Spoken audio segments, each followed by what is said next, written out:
Hi, welcome to Learn English and Practice with Marie. Today we're going to do 250 advanced vocabulary words. We'll go through definitions, parts of speech, and do a couple of example sentences for each. For some of the sets of words, there are also stories to help you practice. This video is put together from content taken from many of my videos over the past year, and I hope you enjoy this compilation. It's much longer than my normal videos, so feel free to play it, have it in the background, and learn. And if you like this video, subscribe for more. Thanks so much, and let's hop in. First, listen to me read the words. Abet, quantum, ballad, reiterate, coagulate, tirade, demarcation, staid, arid, abstruse. First, abet. This means to aid, help. It's a verb. And usually this means something negative, like you're assisting with something that's problematic. So, for example, I've heard this word in the context of crime, where someone has abetted someone who's committing a crime. For example, the getaway driver at a robbery has abetted that robbery. Examples are, he was accused of attempting to abet his friend's escape from the authorities. The teacher made it clear that he would not tolerate any behavior that would abet cheating on the exam. Quantum. The definition of this word is very complicated, but stick with me, we'll break it down after we read through. So quantum can mean a discrete quantity of energy proportional in magnitude to the frequency of the radiation it represents, as a noun, a required or allowed amount, as a noun, or in certain contexts, it can mean sudden and important change, as an adjective. So the idea of quantum is just referring to a fixed quantity. So the word quantum is important in physics. Quantum theory is pretty significant. And with respect to the word quantum being used as an adjective, that last meaning there, sudden and important change, that is typically the meaning it takes on when you hear about a quantum leap, which is something that could happen according to theories in physics related to this idea of quantum. Examples are, the scientist made a groundbreaking discovery in the field of quantum physics. The court must determine the quantum of fines due. Ballad. This means a slow, sentimental, or love song. It's a noun. So some examples of ballads are Celine Dion's My Heart Will Go On, Whitney Houston's I Will Always Love You, which of course was originally done by Dolly Parton. So these are just beautiful, slow, sentimental songs. I would love it if you could tell me what your favorite ballad is in the comments below. Let's go ahead and hear some examples. The ballad's melancholic melody resonated with listeners' hearts. The classic ballad captured the essence of a bygone era. Reiterate. This means to say something again or a number of times, typically for emphasis or clarity. It's a verb. So to reiterate something is to repeat it, typically to emphasize a point. So for example, if a parent is telling their children to behave before going into the grocery store, they might tell the children, okay, we're going to be quiet, we're not going to run ahead, we're going to listen. And they might say that before they leave home, but before they walk in the store, they could reiterate those points. They could say those things again for emphasis. Examples are, she had to reiterate the importance of following safety protocols to her team. The manager had to reiterate the company's vision during the team meeting. Coagulate. This means to thicken, clot. It's a verb. So think of the word coagulate as kind of coming together, thickening, tightening up. For example, blood may be running freely, but when it stops running and kind of gloops up, it's coagulating, it's thickening. And I do hear this word typically in the context of blood, but it can refer to other substances thickening as well. Examples are the blood began to coagulate around the wound, forming a protective clot. The chemical reaction caused the liquid to coagulate into a solid gel. Tirade. This means a long, angry speech of criticism or accusation. It's a noun. So, for example, I might go on a tirade about littering in the street because it makes me very angry, and when I see it, I just need to tell people. So I might go on a long, angry speech about that issue.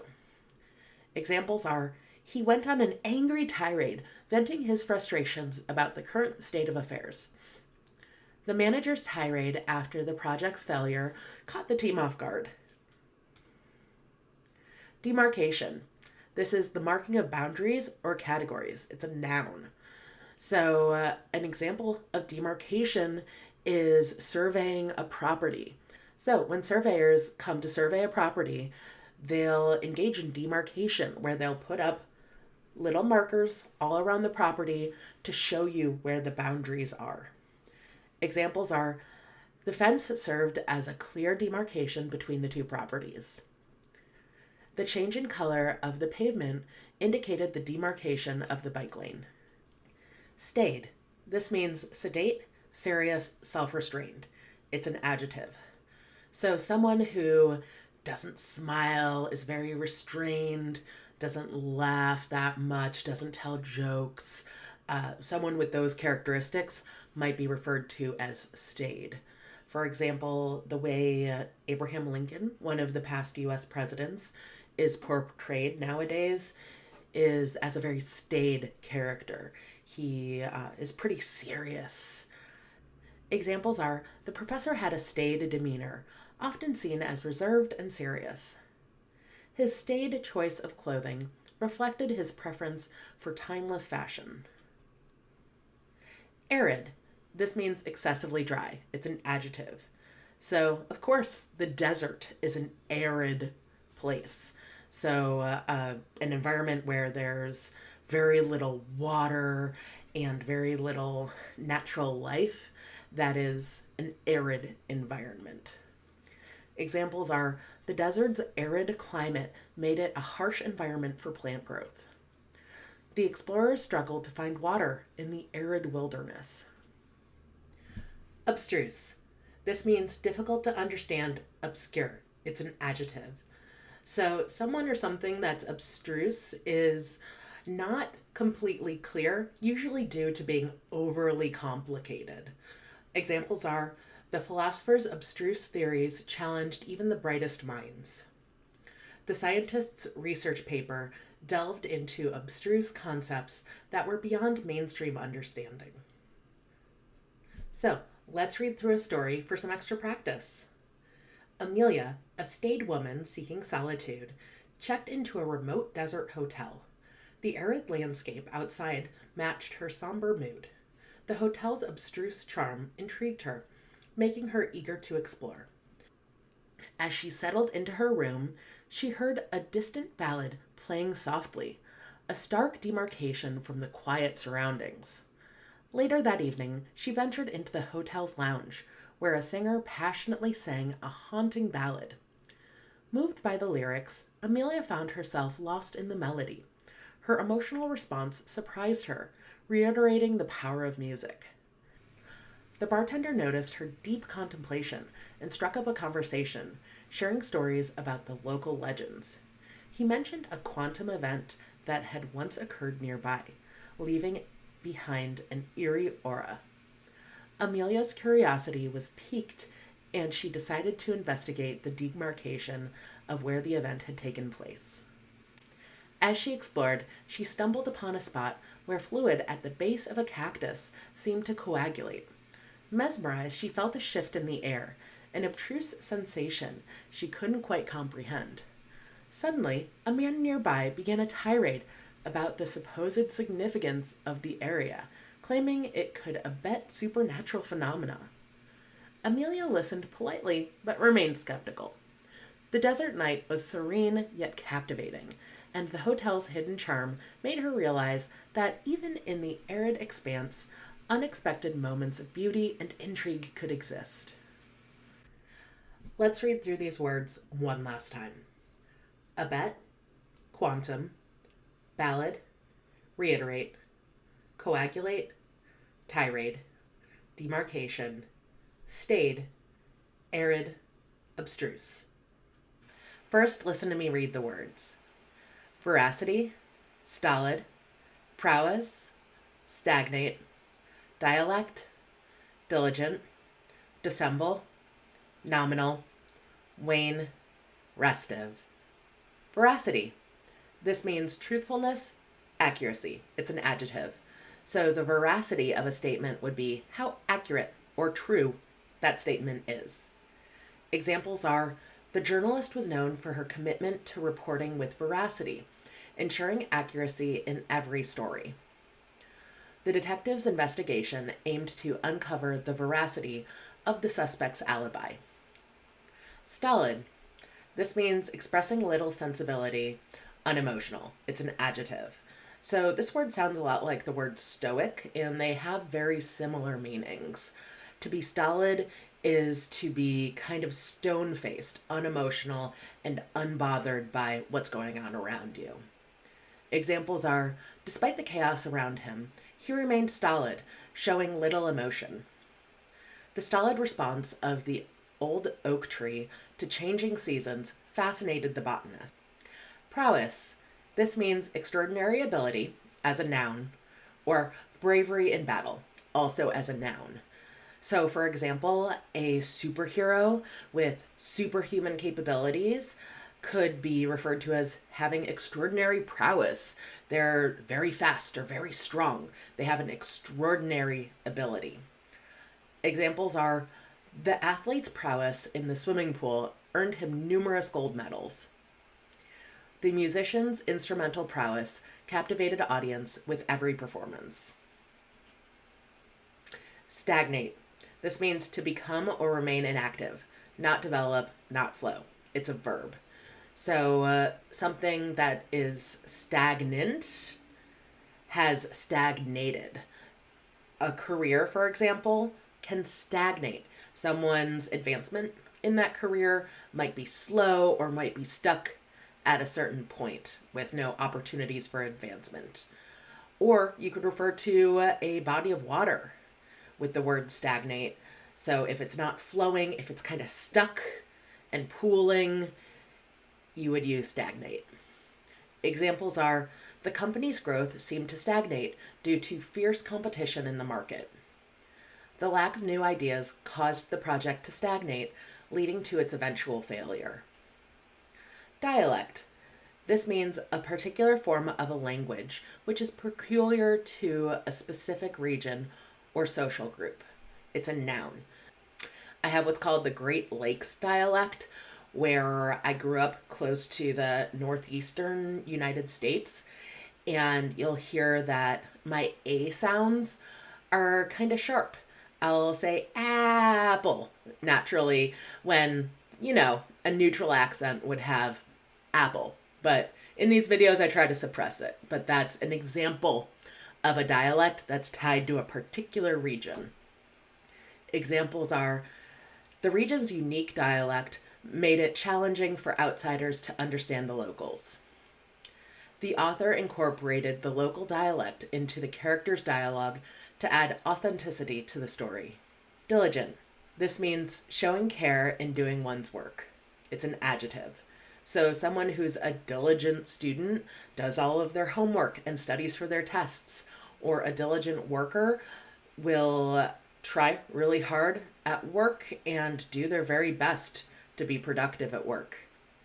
Examples are, the diligent student spent countless hours studying for the upcoming exams. The company's success was attributed to the diligent efforts of its employees. Dissemble. This means conceal one's true motives, feelings, or beliefs. It's a verb. So to dissemble is to conceal in a way. Examples are, the CEO tried to dissemble her profit-driven motives by speaking about philanthropy at the meeting.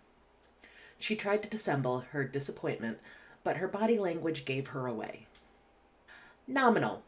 This means trifling, insignificant, as an adjective, or it can mean of a price or small amount of money, very small, far below the real value or cost, as an adjective. So the idea of something that's nominal is that it's tiny, it's relatively insignificant. So a nominal fee, for example, would just be a small fee or a small amount of money charged. Examples are: the fee for the workshop was nominal, making it accessible to a wide range of participants. The nominal charge for the service barely covered the cost of materials. Wane. This means to decrease in size, dwindle, as a verb, or, in reference to the moon, have a progressively smaller part of its visible surface illuminated so that it appears to decrease in size, as a verb. So you can see with the image right there, that's the idea of the moon waning. It's getting less and less visible. But let's focus on that first meaning, to decrease in size, dwindle. So, for example, my attention might wane. It might get less and less focused as I'm becoming less and less interested in something. Examples are: the excitement for the event started to wane as the date approached. His enthusiasm for the project waned after facing multiple setbacks. Restive. This means resistant, stubborn, impatient. It's an adjective. So the idea of restive is to resist, to be pushing back against something, and to have this impatience or sense of urgency. For example, a crowd that's ready to go into a concert before the doors have opened could be referred to as restive if they're trying to get in, if they're ready to get in. Examples are: the restive crowd grew impatient as they waited for the event to start. The team grew restive due to the lack of progress and communication. Let's do a story for extra practice. In the ancient arenas of Greece, a gladiator named Leonidas stood firm, his stolid demeanor betraying no fear. His prowess in combat was unmatched, and the crowds marveled at his skill. Despite being diligent in training, he sensed his spirit stagnate as the battles became routine. Amid the clashing swords and shields, whispers spread about the veracity of his victories. Some believe he dissembled his true abilities to prolong the spectacle. The murmurs grew loud as the thrill of his fights began to wane, leaving the audience restive. One day, a renowned philosopher noticed Leonidas's nominal expressions in the midst of the chaos. Intrigued by his enigmatic aura, the philosopher engaged him in conversation, unveiling a different dialect of thoughts and dreams. Leonidas confided that he longed for a challenge that transcended the arena's limitations. The philosopher's wisdom ignited a fire within Leonidas. He resolved to break free from the stagnation and pursue adversaries worthy of his prowess. So, let's read through these words one last time. Veracity, Stolid. Prowess, Stagnate. Dialect, Diligent. Dissemble, Nominal. Wane, Restive. First, listen to me pronounce the words. Dilatory, Enmity, Hypothetical, Buffet or Buffet, Precipice, Invective, Artisan, Pulchritude, Convene, Impotent. Dilatory. This means tending to delay, causing delay. It's a verb. So someone who's exhibiting dilatory behavior is slowing everything and everyone down. They're causing some sort of delay. You could, for example, refer to construction crews who fail to clear the road during rush hour traffic as dilatory to someone's morning commute. Examples are: the employee's dilatory behavior in completing tasks led to delays in the project. She realized she needed to overcome her dilatory habits to achieve her goals efficiently. Enmity. This means ill will, hatred, hostility. It's a noun. So the idea of enmity is to just really, really not like someone or something. For example, a couple of enemies might have enmity toward each other. They just don't like each other. Examples are the long-standing enmity between two families had its roots in a historical conflict. The reconciliation attempts failed, and enmity persisted between the neighboring nations. Hypothetical. This means supposed or assumed true, but unproven. It's an adjective. So someone might pose a hypothetical situation where they give a scenario. It's not a scenario that's actually played out or that's actually true, but we're assuming it's true for the sake of argument. It's something unproven, and you'll hear hypothetical questions, hypothetical scenarios. These are just things used to kind of get you thinking. Examples are, in the meeting, we discussed a hypothetical scenario to analyze potential risks. The professor encouraged the students to explore hypothetical situations in their research. Buffet, buffet. So this word has different pronunciations based on the part of speech and completely different meanings as well. So let's review both. A meal consisting of several dishes from which guests serve themselves. That's as a noun, so that would be buffet. All right. And then as a verb, especially of the wind or waves, strike repeatedly and violently. Batter. So that would be buffet as a verb.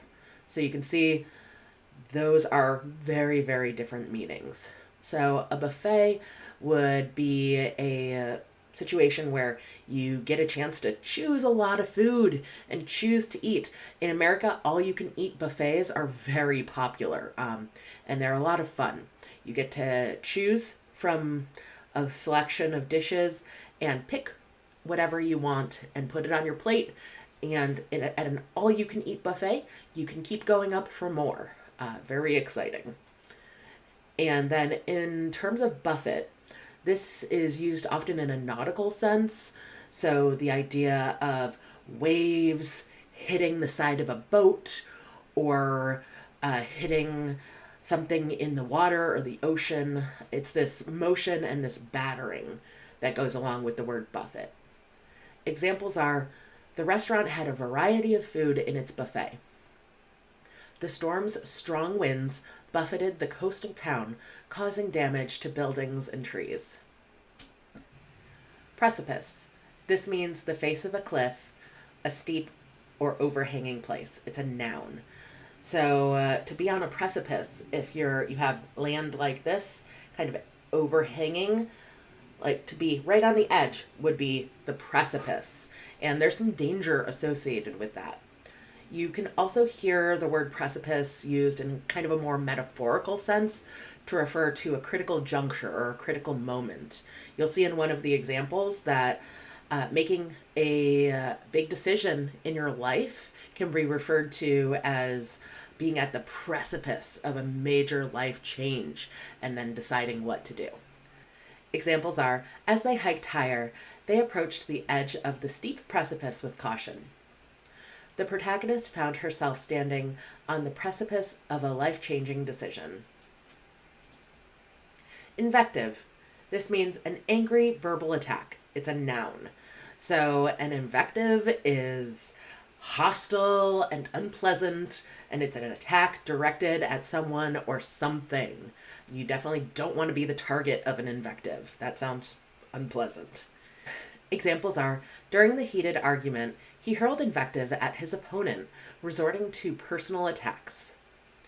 Instead of engaging in constructive criticism, the reviewer chose to write an invective-laden review. Artisan. This is a worker in a skilled trade, especially one that involves making things by hand. It's a noun. So you can think of a sculptor, a cobbler, a potter, all of these people involved in a trade, particularly those that involve like hand-based work as artisans. Examples are the artisan crafted a beautiful wooden sculpture showcasing incredible skill and craftsmanship. She admired the work of the artisan who painted intricate designs on the ceramic plates. Pulchritude. This means physical beauty. It's a noun. You can use the word pulchritude to refer to people, but then also natural settings. It's just anything that is beautiful. Examples are the garden's pulchritude was admired by everyone who visited, with its vibrant flowers and lush greenery. Her natural pulchritude shone through, captivating the audience during the beauty pageant. Convene. This means to call together, assemble. It's a verb. So to convene a group means to bring them all together, to bring typically people together in one place. You might, for example, convene a political body. You can hear the word convene and convention are very similar. So conceptually, those are two words along the same lines. Examples are the board of directors will convene to discuss the company's future strategy. The annual conference will convene at the convention center next month. Impotent. This means unable to take effective action, helpless or powerless. It's an adjective. You'll also hear this word used to refer to a man's inability to procreate effectively, to perform in a sexual setting. So just a heads up that many people who haven't built their vocabulary fairly extensively might hear this word and only know that meaning. But there's that meaning, and then this more broad, overarching idea that to be impotent means to lack power, lack control, to be unable to do something. Examples are, despite his authoritative title, he felt impotent in making any real changes within the organization. The medication proved to be impotent in curing the rare disease. So, let's do our review story for extra practice. Marcus, a passionate artisan, yearned to achieve greatness in his craft, but his dilatory nature often hindered his progress. Unbeknownst to him, a seed of enmity was growing within the artisan community due to jealousy surrounding his exceptional talent. One day, Marcus stumbled upon a hypothetical scenario presented by a wise elder. The elder described a legendary artisan who conquered the precipice of greatness by creating an awe-inspiring masterpiece. Intrigued, Marcus sought to make that hypothetical tale his reality. Determined, Marcus decided to convene a gathering of fellow artisans, hoping to unite them through the shared love of art. He hosted a grand buffet, enticing everyone with delicious delicacies, which melted away the bitterness of enmity that once existed among them. As the artisans gathered, Marcus unveiled his latest creation, a breathtaking sculpture that exuded pulchritude. The crowd stood in awe, their hearts touched by the beauty of his work. Jealousy turned into admiration, and invective remarks were replaced with words of praise. With newfound camaraderie, Marcus and his fellow artisans formed a close-knit community that nurtured creativity and supported each other's dreams. Marcus had conquered the precipice of his dreams, no longer feeling impotent in the pursuit of his artistic vision. With the spirit of camaraderie, he stood ready to face the world as a true artisan, embracing the path to greatness with open arms. So, let's read through these words one more time.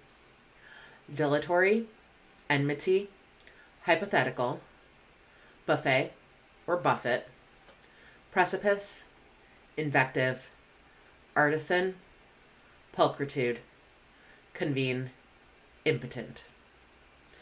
First, listen to me pronounce the words. Abridge, Wield, Incarcerate, Hyperbole, Fallacious, Effervescent, Impute, Plaudits, Litigant, Pacify. First, abridge. This means to cut down, shorten, as a verb, or shortened as an adjective. So I've most commonly heard the word abridge in the context of books.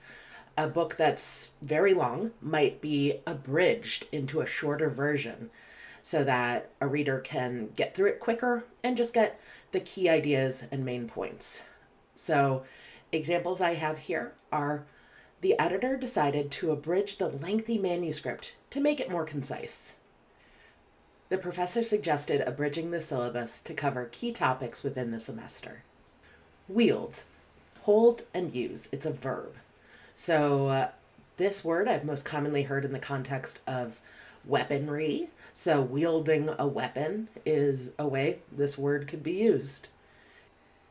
Examples are: the skilled warrior could wield a sword with incredible precision. The artist could wield a brush and create mesmerizing paintings effortlessly. Incarcerate. This means to imprison or confine. So people who are incarcerated are currently in jail or prison, being held against their will, being held by the state. It's a word that refers to those who are literally in prison or in jail. So an inmate would be incarcerated. Examples are: the bridge decided to incarcerate the criminal for his heinous crimes. The government implemented new policies to reduce the number of people incarcerated for nonviolent offenses. Hyperbole. This is an exaggerated statement. It's a noun. So when someone's using hyperbole, they are going to the extreme of stating what they're trying to state. For example, if I ate something spicy and then said my mouth is on fire, that would be hyperbole. It's an exaggeration. So examples are: her description of the incident was filled with hyperbole, making it hard to discern the actual truth. When telling stories, some people tend to resort to hyperbole to make them more engaging. Fallacious. This means based on a mistaken belief. It's an adjective. You see the root of the word, F-A-L? You can see that root also in the word false. So it's mistaken, it's inaccurate, it's based off of something that is not true. So for example, I might have the fallacious belief that if I go swimming in the summer, the water will be a pleasant temperature, but we all know sometimes it's not. But I have this mistaken belief that if it's summertime, the water is going to be a great temperature. So that's a fallacious belief because it's not always true. Examples are: the argument presented in the debate turned out to be fallacious upon closer examination of the evidence. The company's marketing campaign was built on fallacious claims about the product's effectiveness. Effervescent. This means bubbly, lively. It's an adjective. So the word effervescent has this idea of kind of floating, light, weightlessness, and it can be used to describe not only things literally, but a personality or an attitude that's just very light and pleasant. Examples are: the effervescent soda bubbled and sparkled as she poured it into the glass. Her effervescent mood filled the room with levity and joy. Impute. This means to ascribe blame. It's a verb. So pointing your finger at someone and saying you did this thing is a very literal way of imputing something. Examples are: it is unfair to impute blame to someone without concrete evidence. He tried to impute his failures to external factors rather than accepting responsibility. Plaudits. This is an expression of praise or approval as a noun. So to give plaudits means to essentially praise, to applause, really. Very similar words there. Examples are: the talented singer received plaudits from the audience after her breathtaking performance. The company's innovative product design earned them plaudits from industry experts. Litigant. This is someone who is engaged in a lawsuit. It's a noun. So a litigant is involved in litigation. They're participating in a lawsuit.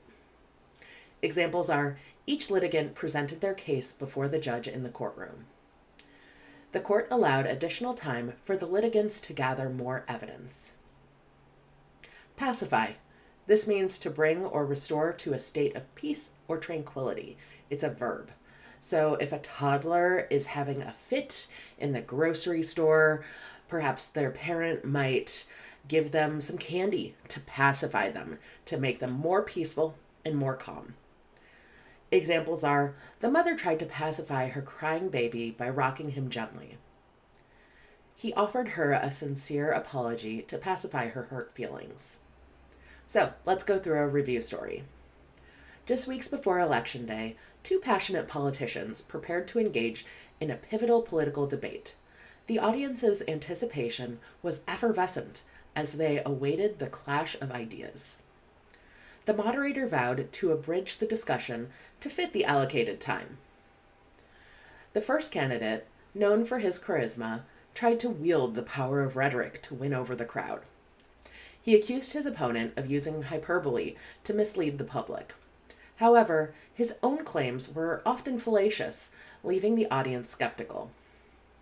The second candidate, a seasoned litigant, calmly presented a well-researched case. She refused the opponent's claims and refused to impute false intentions.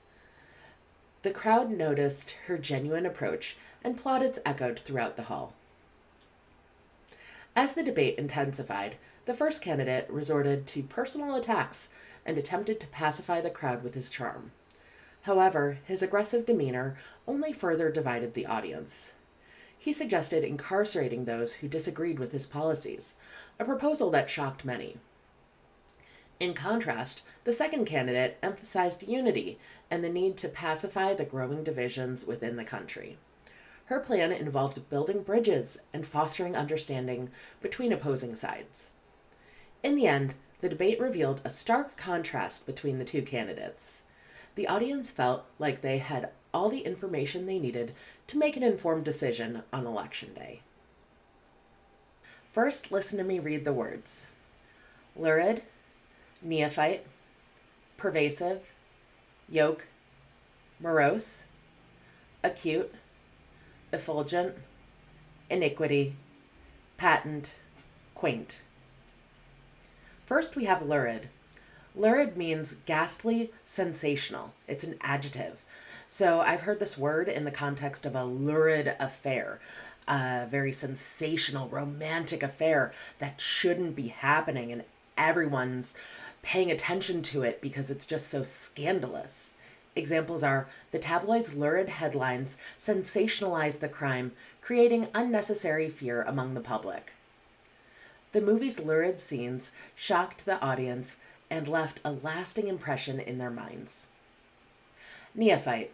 This is someone who is young or inexperienced. It's a noun. So someone who is brand new to something, for example, new to a job, would be considered a neophyte in the context of that job. Examples are, as a neophyte in the art world, she was eager to learn and explore different techniques. As a neophyte in the world of finance, he sought guidance from experienced professionals to make wise investment decisions. Pervasive. This means having the tendency to spread throughout. It's an adjective. So things can be good or bad that are pervasive. For example, crime could be pervasive if the crime is spreading throughout the community. Or goodwill could be pervasive if a community's having a wonderful festival and helping each other. So it doesn't necessarily have a positive or negative connotation. It just means widespread. Examples are, the pervasive influence of social media has changed the way we communicate and connect with others. The pervasive use of smartphones has changed the way we interact with the world around us. Yoke. This has several meanings. First, to join, link, as a verb. Next, an oppressive agency, noun. Last, a wooden crosspiece fastened over the necks of animals, as a noun. That last meaning, I put a picture of some oxen that are connected by a yoke, so you can see what that is. So the first meaning, to join or link, means to basically connect things together. So to yoke something means to make that connection. And then an oppressive agency, something that's bad, negative, oppressive, is literally kind of weighing someone down.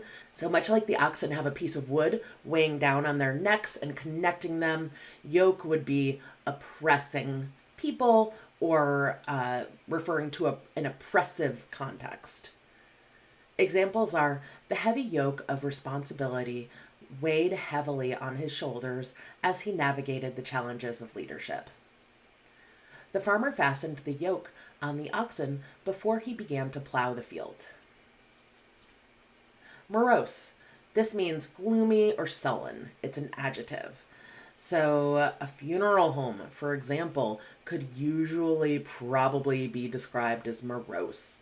Everyone's sad and mourning and depressed. It's a very low energy and sad place, typically. Examples are, he appeared morose and withdrawn after receiving the disappointing news about his job application.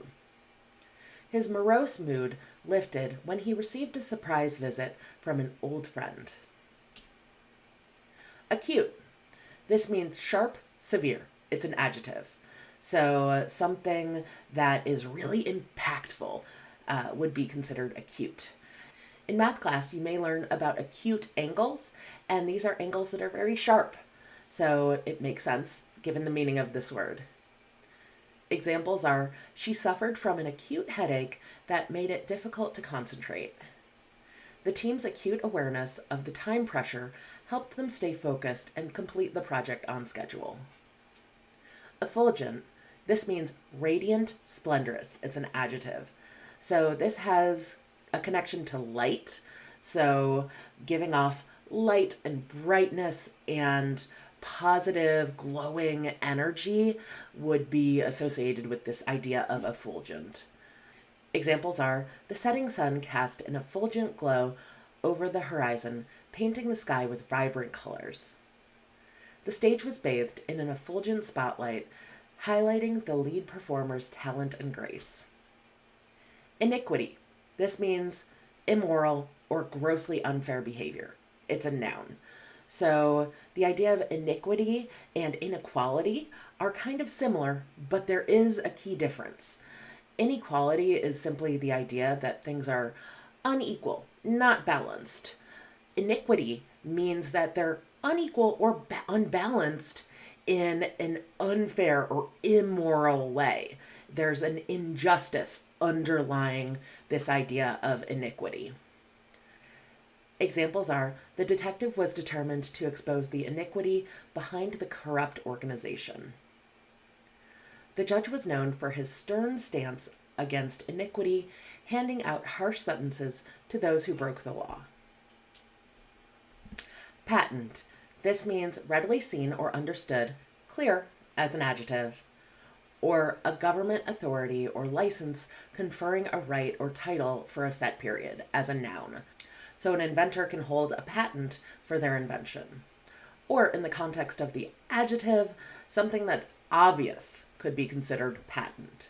Examples are, the inventor applied for a patent to protect their groundbreaking invention from being copied.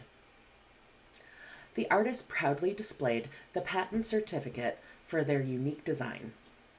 Quaint. This means attractively unusual or old-fashioned. It's an adjective. So typically something that's quaint is reminiscent of the past, and it has personality. It has character. Examples are, the small town was filled with quaint cottages and charming streets that looked like something from a fairy tale. The old inn had a quaint charm that attracted tourists looking for a cozy place to stay. So, let's do a story for some extra practice. Listen to me read. In a quaint little village nestled between lush green hills and a glistening river lived a young inventor named Amelia. She was a neophyte in the world of inventing, but her dreams were effulgent with ideas that sparkled with creativity. Amelia's acute mind allowed her to envision extraordinary creations that she hoped would alleviate the pervasive hardships faced by her community. One day, Amelia stumbled upon a lurid secret that revealed the iniquity of a powerful corporation. They had been exploiting the villagers and placing them under the yoke of unfair labor conditions. Fueled by her sense of justice, Amelia decided to use her inventive talents to challenge the oppressors. With unwavering determination, she set out to create a revolutionary device that could lift the yoke of oppression from her people's shoulders. As she toiled away in her workshop, she knew her invention could change the world. Months passed, and Amelia's invention was complete. It was a brilliant piece of technology that could expose the corporation's wrongdoing and bring them to justice. She applied for a patent to protect her creation, ensuring that her hard work would not be stolen or misused.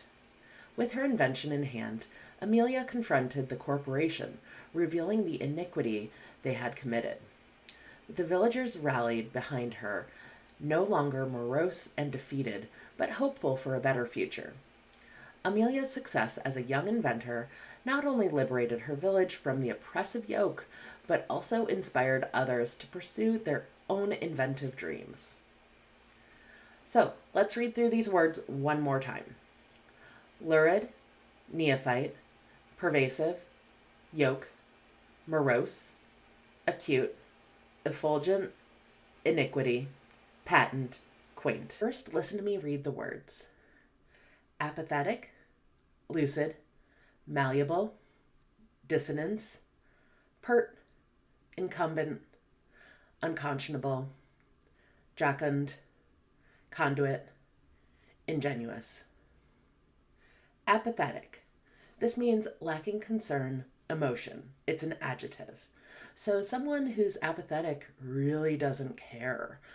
They are disengaged and they come off as really detached from whatever it is that they're doing or the subject at hand. Examples are, the apathetic crowd showed little interest in the speaker's passionate speech about environmental issues. Her apathetic attitude towards her studies led to a decline in academic performance. Lucid. This means clear, as an adjective, or easily understandable, as an adjective. So being lucid means articulating yourself well, making sense, and I've heard this word used in the context of evaluating someone after a head injury, so after they got hit in the head. If they're speaking and they're coming off as lucid, they're coming off as clear. There's nothing apparently wrong with how they're presenting themselves. And I've also heard of this in the context of lucid dreams, where you have dreams that are vivid, that are clear, that are really just kind of fascinating. They come through very crisp and clear as you're dreaming. Examples are, his lucid explanation of the complex scientific concept made it easier for everyone to understand. The writer's lucid prose captivated the readers, painting a vivid picture of the fictional world. Malleable. This means capable of being shaped or transformed, as an adjective. So something that's malleable can be bent, stretched, and is pretty flexible. So, for example, clay is malleable. Examples are, the sculptor admired the malleable nature of the clay as he molded it into a beautiful statue. Her opinions were malleable, as she was open to considering different perspectives and changing her views. Dissonance. This means lack of harmony or consistency. It's a noun. So I'll usually use the words cognitive dissonance to refer to situations where what I'm seeing doesn't match with my perception. So that would be a situation where I have dissonance. There's a lack of harmony or consistency. So if something's kind of wrong and off, you can use this word as a way to describe the situation. Examples are, the dissonance between their beliefs caused tension in their friendship, leading to heated arguments. The dissonance between what she said and what she did raised suspicions about her true intentions. Pert. This means attractive, lively, or cheeky. It's an adjective. Or neat and jaunty. of either a bodily feature or a garment. So I hear this word and I think kind of perky and lively. It's a word that has some energy associated with it. Examples are his pert nose was the first thing people noticed about his face. The pert young girl confidently stood up and presented her project to the class. Incumbent. This means necessary for someone as a duty or responsibility as an adjective, or as a noun, it can mean one who holds an office, typically a political office. So, as an adjective, the word incumbent expresses a need to do something, a responsibility, an obligation. Whereas in a noun, you're referring literally to someone who has been in an office, and typically in US politics, we'll refer to those who are in office as incumbents and then talk about how incumbents perform when an election comes up and they need to face re-election. So typically it's the incumbent versus a challenger or a newer candidate. Examples are the incumbent mayor is running for re-election in the upcoming city elections. As an incumbent employee, she is well versed in the company's policies and procedures. Unconscionable. This means not right or reasonable, beyond acceptable limits. It's an adjective. So something that's unconscionable is wrong, ethically or morally questionable. It goes against what one's conscience would tell you to do. So it's unconscionable. It goes against that conscience or that sort of moral imperative to act a certain way. Examples are the landlord's decision to raise the rent by such a significant amount was deemed unconscionable by the tenants. The judge ruled that the defendant's actions were unconscionable and sentenced him accordingly. Jocund. This means cheerful and lighthearted as an adjective. So this is a very lively, happy, sort of energetic word. And you could, for example, describe a group of children playing in the yard as jocund. Examples are the jocund atmosphere in the party lifted everyone's spirits and made it a night to remember. The jocund music and lively dance moves brought energy to the festival.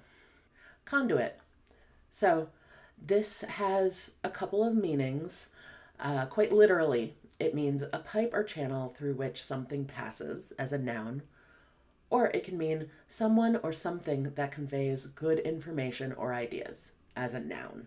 So basically, it's the idea of transferring information or anything from one place to another, typically through some sort of channel. So you can refer to a person as a conduit for change, for example. If there's someone who takes good ideas and puts them into action through various steps, they're a conduit for change. Examples are the river served as a natural conduit, providing water to the nearby villages. The internet acts as a conduit for information, connecting people from all over the world. Ingenuous. This means not devious as an adjective, innocent and candid as an adjective. So someone who's ingenuous is trustworthy. They're being honest. They're being transparent. You may also hear the word disingenuous. Disingenuous is the opposite of ingenuous. Someone who's ingenuous is trustworthy. Someone who's disingenuous, you cannot trust. Examples are her ingenuous nature and honesty won her the trust and respect of her colleagues. His ingenuous approach to problem solving brought fresh perspectives to the team. So let's read through a story for some extra practice with these words. In a quaint town lived a teenager named Alex, who was known for being apathetic towards others. Always lost in her own thoughts, Alex rarely paid attention to the world around her. One day, while wandering through the park, Alex met an old man named Mr. Thompson. Mr. Thompson's lucid eyes and warm smile captivated Alex, and she struck up a conversation. As they talked, Mr. Thompson shared his wisdom about life, teaching Alex about empathy and kindness. Surprisingly, she found herself malleable to this newfound perspective. The dissonance between her former self and the values Mr. Thompson spoke of left a profound impact. Over the next few weeks, Alex made an effort to be more pert and attentive to others' needs. She started volunteering at a local shelter, helping those less fortunate. The incumbent selfishness in her heart began to fade away as she learned the joy of giving. One evening, while at the shelter, Alex witnessed an unconscionable act of cruelty towards a stray dog. Feeling indignant, she stepped up to protect the innocent creature. As the weeks passed, Alex's transformation became more apparent. She became jocund and built meaningful connections with others. Friends noticed the change and admired her newfound humility. Alex's story of change quickly spread throughout the town, inspiring others to follow suit. She became a conduit of positive change, touching many lives with her ingenuous kindness. So, let's read through these words one last time. Apathetic, lucid, malleable, dissonance, pert, incumbent, unconscionable, jocund, conduit, ingenuous. First, listen to me read the words. Congeal, aloof, unscrupulous, parody, reproach, accost, pugnacious, placate, insular, judicious. First, we have congeal. This means to thicken into a solid. It's a verb. So even though it's kind of gross to think about, you can think of blood and blood clots and blood that sits and kind of pools and becomes gloopy as congealing. Definitely not a nice image to have in your head. Some sentence examples are, the cold weather caused the spilled liquid to congeal into a thick, sticky mess on the ground. The sauce congealed in the fridge overnight, making it easy to reheat and serve during the next day. Aloof. This means reserved, distant. It's an adjective. So someone who's a loner, someone who doesn't talk to other people that much would be considered aloof. If you want to use an example from young adult literature, Edward in Twilight, when you first meet him, is very aloof. Examples are, he appeared aloof and distant, rarely engaging in conversations with his coworkers.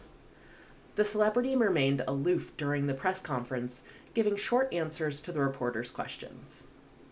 Unscrupulous. This means without moral principles, not honest or fair. It's an adjective. So someone who's unscrupulous is doing unethical, bad things, things that don't adhere to what they're supposed to do according to moral standards. Examples are, the unscrupulous salesman tried to trick customers into buying products they didn't need. She was known for her unscrupulous tactics in getting ahead in the corporate world. Parody. This is a satirical imitation. It's a noun.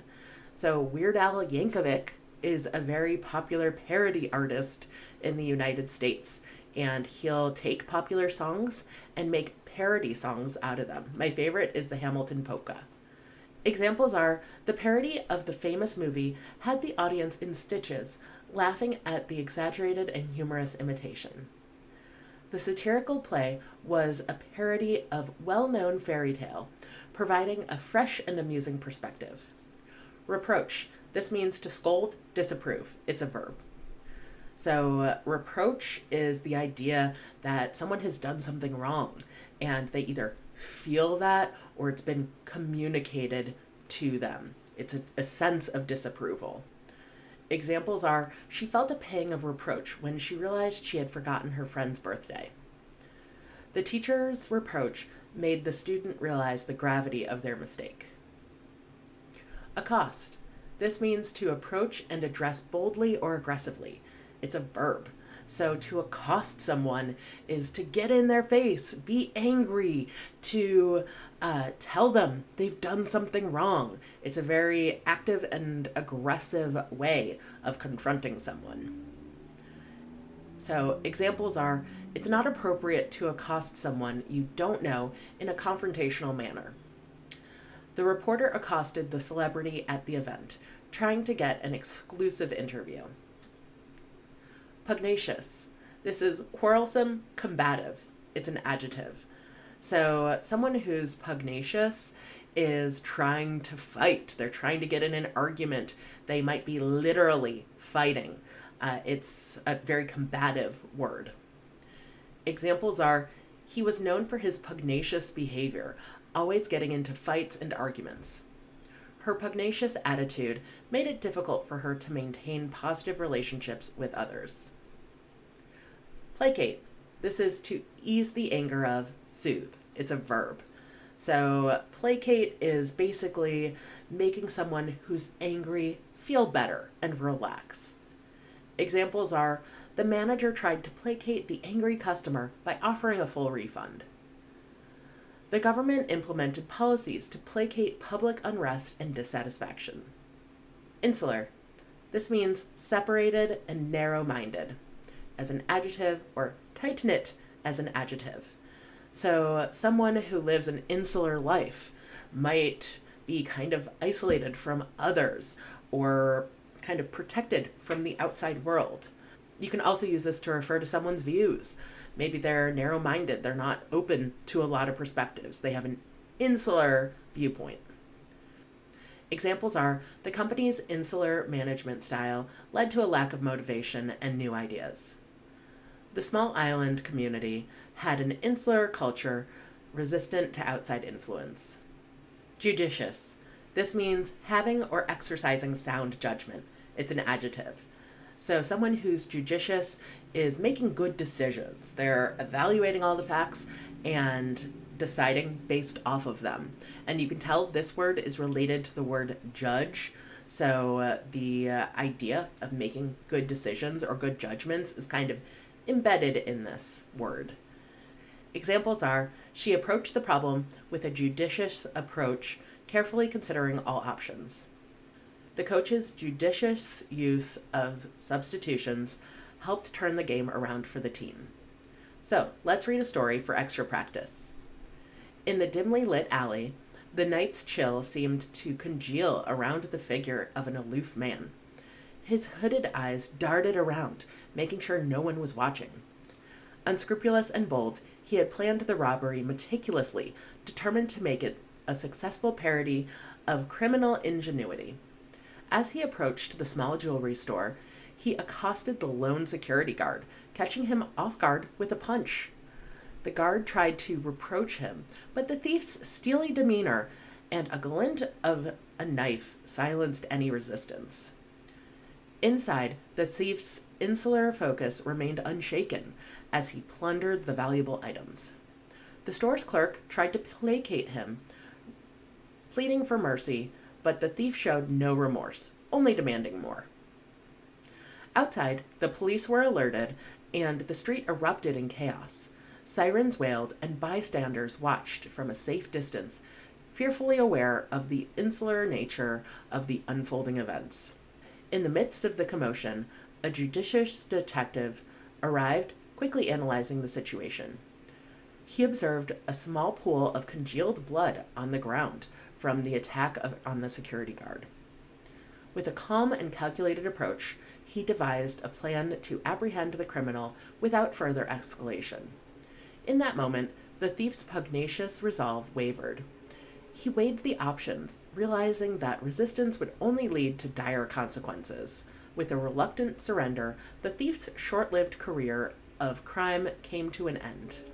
So, let's read these words one last time. Congeal, aloof, unscrupulous, parody, reproach, accost, pugnacious, placate, insular, judicious. First, listen to me read the words. Constrain, bellicose, accessible, scintillating, insincere, debunk, mawkish, insurgent, quixotic, palliate. First, constrain. This means to compel or force someone to follow a particular course of action, and it's a verb. This word is closely related to the word constraint. So it's the idea that you can't do everything you're trying to do. You're forced on a particular path or forced to do a particular set of things. Examples are the strict rules and regulations constrain the employees from expressing their creativity in the workplace. The strict dress code and regulations constrained the students' individuality and self-expression. Bellicose. This means demonstrating aggression and willingness to fight. It's an adjective. So someone who's bellicose is aggressive, they're ready to get into a fight with someone else, or it could be used a little more loosely to refer to someone who's not literally wanting to throw punches, but rather wants to debate and have an argument. Examples are his bellicose behavior and aggressive attitude often led to conflicts with his colleagues. The bellicose statements from the rival leader escalated tensions between the two nations. Next, we have accessible. This means obtainable, reachable. It's an adjective. And you can use this in the context of disability accommodations. So to make a building accessible means that those in a wheelchair or those who have some sort of disability or impairment are still able to enter the building with ease. So examples here are the new building has been designed to be fully accessible to people with disabilities with ramps and elevators in place. The hotel ensures that all their facilities are accessible to guests with disabilities. Scintillating. This means sparkling or shining brightly. It's an adjective. So something scintillating is exciting, it's bright, it's like really gorgeous. I first learned this word in the context of the musical Chicago, where the two main characters are ready to do a dance and the word scintillating is used to describe them. They were sparkly, they were shining brightly, they had sequins, and they were real showstoppers. Examples are the talented musician delivered a scintillating performance, leaving the audience in awe of his skills. The scintillating stars in the clear night sky created a magical and romantic atmosphere. Insincere. This means not expressing genuine feelings. It's an adjective. So if someone's being insincere, they don't mean what they're saying. So I would be concerned if someone gave me an apology, but I didn't believe that they meant what they were saying. They might say they're sorry, but if it's insincere, they didn't really mean it. Examples are her insincere compliments were easily detectable as her body language and tone didn't match her words. He tried to sound sincere in his apology, but his insincere tone gave him away. Debunk. This means to expose the falseness of something. It's a verb. So there's a show that's popular in the US called Mythbusters, where the main point of the show is to debunk popular myths about things that seem implausible. Examples are the investigative journalist worked tirelessly to debunk the conspiracy theories circulating on the media. The professor presented evidence to debunk the popular belief that people only use 10% of their brain. Mawkish. This means characterized by sick sentimentality. It's an adjective. So this is the idea that it's very sweet, very sentimental, very emotional. I would consider movies on the Hallmark Channel to be very mawkish because they always end happy. Unless they've changed something in past years. I haven't watched those in a while. No offense, Hallmark. Examples are the movie's overly sentimental and mawkish ending left some viewers in tears, while others found it too cheesy. The book's mawkish depiction of characters' emotions felt unrealistic and melodramatic. Insurgent. This is one who rebels, as a noun, rising in active revolt as an adjective. So some insurgent behavior would be revolting behavior, and an insurgent is a person who is rebelling. That's the distinction. And you can think of the word insurgent in the context of war, in the context of rebellion. It definitely has those sort of conflict and military connotations. Examples are the country faced a series of challenges from insurgent groups that aimed to overthrow the government. The military launched a massive operation to root out the insurgent forces hiding in the jungle. Quixotic. This means idealistic, impractical. It's an adjective.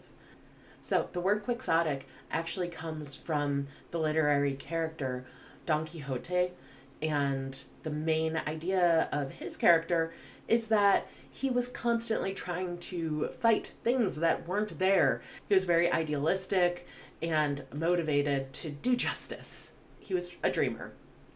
Examples are his quixotic dreams of becoming a famous actor led him to move to Hollywood without any connections. Her quixotic pursuit of a lost treasure in the jungle captured the attention of adventurers worldwide. Next we have palliate. This means to reduce the severity of. It's a verb. So to palliate something means to make it less severe, make it better, make it more palatable. All right, palliate, related words. Examples are the doctor prescribed medication to palliate the patient's pain while they waited for surgery. The program was launched to palliate the impact of the economic crisis on vulnerable communities. Let's do a story where we can get a little extra practice. Captain Lily sat at the cockpit of her small airplane, ready for another adventure. Her quixotic dream of flying had led her to this moment, and she couldn't wait to share the experience with her passengers. As they boarded, she greeted them warmly, making sure they felt welcome and at ease. Among the passengers, she noticed a bellicose man scowling as he boarded. She decided to palliate any potential tension and engaged him in conversation. As they chatted, she debunked some common misconceptions about flying, which seemed to pique his interest. Once in the air, Captain Lily pointed out the scintillating views below. The landscape was accessible through the large windows, and she encouraged her passengers to enjoy the beauty of the world from above. They were in awe of the breathtaking scenery. During the flight, she overheard an insincere conversation between two passengers, but she chose to focus on the positive aspects of the journey. She wanted to create a mawkish and memorable experience for everyone on board. However, little did they know that they were flying over a region where insurgents had caused chaos. The situation required Captain Lily to quickly navigate and adjust the flight path to ensure everyone's safety. Despite the challenges, Captain Lily's passion for flying shone through. She knew how to constrain any turbulence and create a smooth flight for her passengers. By the time they landed, even the bellicose man had a smile on his face, thanking Captain Lily for the incredible journey. So, let's read through the words one last time. Constrain, bellicose, accessible, scintillating, insincere, debunk, mawkish, insurgent, quixotic, palliate. First, listen to me read the words. Rancid, rescind, empirical, puerile, aspire, aspersion, entail, surrogate, affluent, avenge. First, we have rancid. This means having a terrible taste or smell. It's an adjective. So a good example of where I hear this word a lot is with milk. If milk sours, if it goes bad, if it's got little clumps in it, we can use the word rancid to describe that milk. Examples we have here of sentences are, the kitchen was filled with the unpleasant odor of rancid food left unattended for days. The milk in the fridge had turned rancid, and it was no longer safe to consume. Rescind, This means to take back, repeal. It's a verb. So, for example, a company might rescind a job offer if they no longer want to employ someone they had made an offer of employment to. Examples are the restaurant had to rescind its offer of free desserts due to a change in company policy. The company's decision to rescind the work from home policy was met with disappointment by the employees. Empirical. This means based on, concerned with, or verifiable by observation or experience rather than theory or pure logic. It's an adjective. So when you hear empirical, you think of stats, statistics, numbers, data. Something that's empirically based is based on verifiable facts. Examples are the scientists conducted an empirical study to gather data and draw objective conclusions about the effectiveness of the new drug. The empirical data showed a clear correlation between sleep patterns and overall well-being. Next we have puerile. This means juvenile, immature. It's an adjective. And it's almost an insult. It's a negative thing to be associated with. So you would call someone who's acting not their age, who's acting immature, who's handling a situation poorly, puerile. Examples are his puerile behavior during the important meeting showed his lack of maturity and professionalism. She decided to divorce her husband after his consistently puerile behavior. Aspire. This means to long for, aim towards, and it's a verb. So, for example, I aspired to be a mathematician when I was a child. And sure, I learned some math, didn't end up becoming a mathematician, but to aspire means to try to do something or want to do something in the future. Examples are, from a young age, she aspired to become a successful entrepreneur and build her own business empire. Many young athletes aspire to compete in the Olympics and represent their country on the world stage. Aspersion. This means an attack on the reputation or integrity of someone or something, and it's a noun. So to direct an aspersion at someone is to insult or attack them. It's a very negative word, and you definitely don't want an aspersion cast on you. Examples are, he cast an aspersion on her character by spreading false rumors about her. Making baseless accusations and casting aspersions on others' motives can damage relationships. Entail. This means to include as a necessary step. It's a verb. So, making a YouTube video like this entails recording the video, editing out mistakes, putting in the visuals, and uploading it to YouTube. Those are the steps that are entailed in making a YouTube video. Examples are, starting a new business can entail a lot of risks and uncertainties. Joining the expedition would entail months of rigorous training and preparation. Surrogate. This means one acting in place of another. It's a noun. So you'll often hear this word in the context of a woman who is carrying a baby that is not necessarily her own, but she's a surrogate for another person or couple. So examples are, the couple decided to use a surrogate mother to carry their baby to term. The professor appointed a student as a surrogate to lead the group discussion in his absence. Affluent. This means having a great deal of money as an adjective, wealthy as an adjective. So someone who's affluent can also be described as rich, wealthy. They have a lot of money, they have a lot of resources. Examples are, the neighborhood is known for its affluent residents and luxurious homes. The charity gala aimed to raise funds to support the education of less affluent children. Avenge. This means to seek revenge. It's a verb. And those of you who are comic book fans might know about the Avengers. They go out and they try to get justice for those who need it. They try to seek revenge. Examples are, He sought to avenge the injustice done to his family by bringing the perpetrators to justice. The protagonist trained hard to avenge his defeat in the previous championship. So, let's do a story where we can practice with these words. Listen to me read. Sarah and Jack, a young couple, sat down at the kitchen table with travel brochures spread out in front of them. They were excitedly planning their dream vacation. I really aspire to explore someplace exotic, Sarah said, her eyes sparkling with wanderlust. Perhaps we should consider an affluent island getaway, Jack suggested, pointing at a luxurious resort in a travel magazine.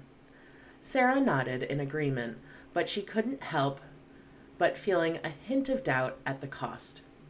It sounds amazing, but it might entail a higher budget than we planned, she said thoughtfully. They decided to do some empirical research, diving into online reviews and traveler forums to get a better idea of the destinations. They wanted a memorable vacation, not one that would turn out to be a puerile mistake. After thorough deliberation, they settled on a charming coastal town. This place seems perfect, Jack said with satisfaction, and it won't require us to rescind any of our plans. As they continued planning, Sarah couldn't help but feel a bit uneasy about leaving their beloved pets behind. Maybe we could find a surrogate to take care of them while we're away, she suggested. Jack appreciated Sarah's concern and started looking for reputable pet sitters. We can't afford any aspersions cast on the well-being of our furry friends, he remarked. Finally, their vacation was booked, and they were ready for their adventure. However, as the departure date approached, they faced a minor setback. The refrigerator malfunctioned, leaving an unpleasant odor of rancid food in the kitchen. Despite this hiccup, Sarah and Jack didn't let it dampen their excitement. They were determined to make the most of their vacation, leaving the worries behind and ready to avenge the stress of their busy lives with a well-deserved break. So, let's listen to me read the words one more time. Rancid, rescind, empirical, puerile, aspire, aspersion, entail, surrogate, affluent, avenge. First, listen to me read the words. Kismet, vagary, trivial, temperance, florid, prestidigitation, nonchalant, conundrum, anecdote, loquacious. First, kismet. This means destiny, fate, and it's a noun.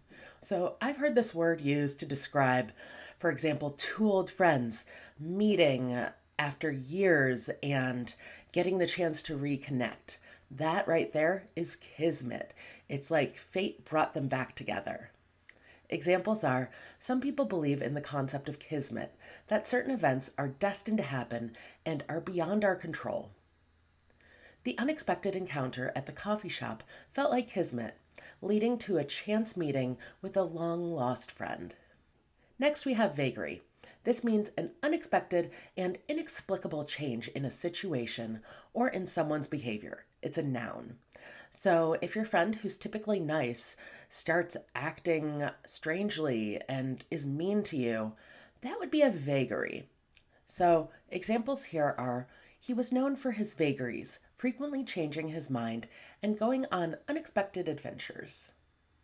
The vagaries of the weather made it challenging to plan outdoor activities during the unpredictable season. Trivial. This means of little value or importance. It's a noun. So it simply means it's not important. It doesn't matter. Something that's trivial to me is the color of the pen I'm using. I don't care as long as it writes. That's trivial. Examples are, in the grand scheme of life, many worries that seem overwhelming are actually trivial, and it's essential to focus on what truly matters. The daily problems that once bothered him now felt trivial as he embraced a new perspective on life. Temperance. This means moderation in action or thought, as a noun. or it can mean abstinence from alcoholic drink as a noun. So in the United States, we had something called the temperance movement that happened in US history. And it was the idea that no one should drink alcohol. And it actually became law. It became part of the US Constitution, but was repealed. So the temperance movement was the ban on alcohol. And, people found a way around it. Very interesting piece of history. Or you can think of temperance in terms of moderation. The idea of temperance can have some religious connotations. People who are very religious may value this idea. So, yeah, really useful and interesting word. Examples are, with great temperance, she handled the challenging situation, keeping her emotions in check and making thoughtful decisions. Practicing temperance in eating and drinking allowed him to maintain a healthy and balanced lifestyle. Florid. This means flowery, ornate. It's an adjective.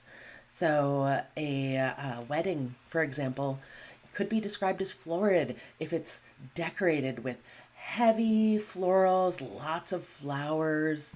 A piece of clothing with lots of flowers you could describe as florid. And you'll see in this next example that the idea of florid can apply to something that's overdone in a beautiful way. Examples are, the writer's prose was so florid, filled with elaborate descriptions and colorful language, that it transported readers to another world. Her writing style was the opposite of florid, with clear and concise sentences conveying powerful messages. Prestidigitation. This is magic tricks performed for entertainment. It's a noun. And this word is obviously very difficult to say. It's not an easy word to pronounce. But this word is associated with magicians performing magic tricks. You'll see magicians perform card tricks, pull a rabbit out of a hat, and much more complex things with professional magicians. Examples are, the magician wowed the audience with his impressive prestidigitation, making objects disappear and reappear in a blink of an eye. His prestidigitation skills earned him a reputation as one of the most talented magicians in the city. Nonchalant. This means having a lack of concern, indifference. It's an adjective. So someone who's nonchalant doesn't really care. They're just having a pleasant time and aren't paying close attention or caring too much about details or having strong opinions. Examples are, despite the challenging situation, he remained nonchalant, as if nothing could faze him. His nonchalant response to the criticism surprised everyone, as he seemed unfazed by the negative comment. Conundrum. This is a confusing and difficult problem or question. It's a noun. So a conundrum is something that needs to be solved. It's a challenge. For example, if you get to the airport and your plane ticket is for yesterday, that's a conundrum. That's a difficult problem to solve. Examples are, solving the puzzle proved to be a real conundrum, as it required a combination of logic and creativity. The ethical conundrum posed a challenge for the students as they grappled with conflicting viewpoints and values. Anecdote. This is a short, humorous, or interesting account. It's a noun. So an anecdote is a little story, usually to illustrate a point or usually something that's a little funny and very interesting. Examples are, she shared a funny anecdote from her childhood, making everyone at the gathering laugh. His speech was peppered with anecdotes that captivated the audience and made his points relatable. Loquacious. This means talkative. It's an adjective. Someone who's loquacious uses a lot of words and talks a lot. They have a lot to say. Examples are, the loquacious tour guide provided a wealth of information about the historical site, leaving the visitors impressed. The loquacious neighbor would talk for hours about anything and everything, making it challenging to get a word in. So let's do a review story to practice a little bit more. Listen to me read the story. On an important stop in his campaign circuit, Senator Johnson stood at the podium, preparing to deliver a speech that would define the course of his political career. It was a moment of kismet, the culmination of years of hard work and determination. But as he glanced at the audience, he felt a sudden vagary of emotions, unsure of how they would receive his words. He addressed the crowd in a nonchalant demeanor, trying to hide the nerves that churned within him. His eloquence and charm were well known, and he knew he could sway the crowd with his words. However, the weight of the issues he was about to address made this a conundrum. He had to strike a balance between addressing the pressing matters at hand and avoiding trivial topics that would distract from the main message. With temperance and poise, he navigated through the complexities, presenting practical solutions to the city's most pressing challenges. He aimed to avoid the trap of loquaciousness, focusing on core issues and not letting his speech become a mere florid display of rhetoric. In the middle of his speech, he shared a personal anecdote about a humble family he had met during his campaign trail. This anecdote provided a human touch, making his policies and promises more relatable to everyday lives of the people he sought to represent. However, as he reached the end of his speech, a sense of prestidigitation was required. He had to weave together various threads of his message and leave the audience with a clear call to action. Ultimately, the speech was a success, and he was able to sway the crowd of voters to support him. So, let's read through these words one last time. Kismet, vagary, trivial, temperance, florid, prestidigitation, nonchalant, conundrum, anecdote, loquacious. Great job today.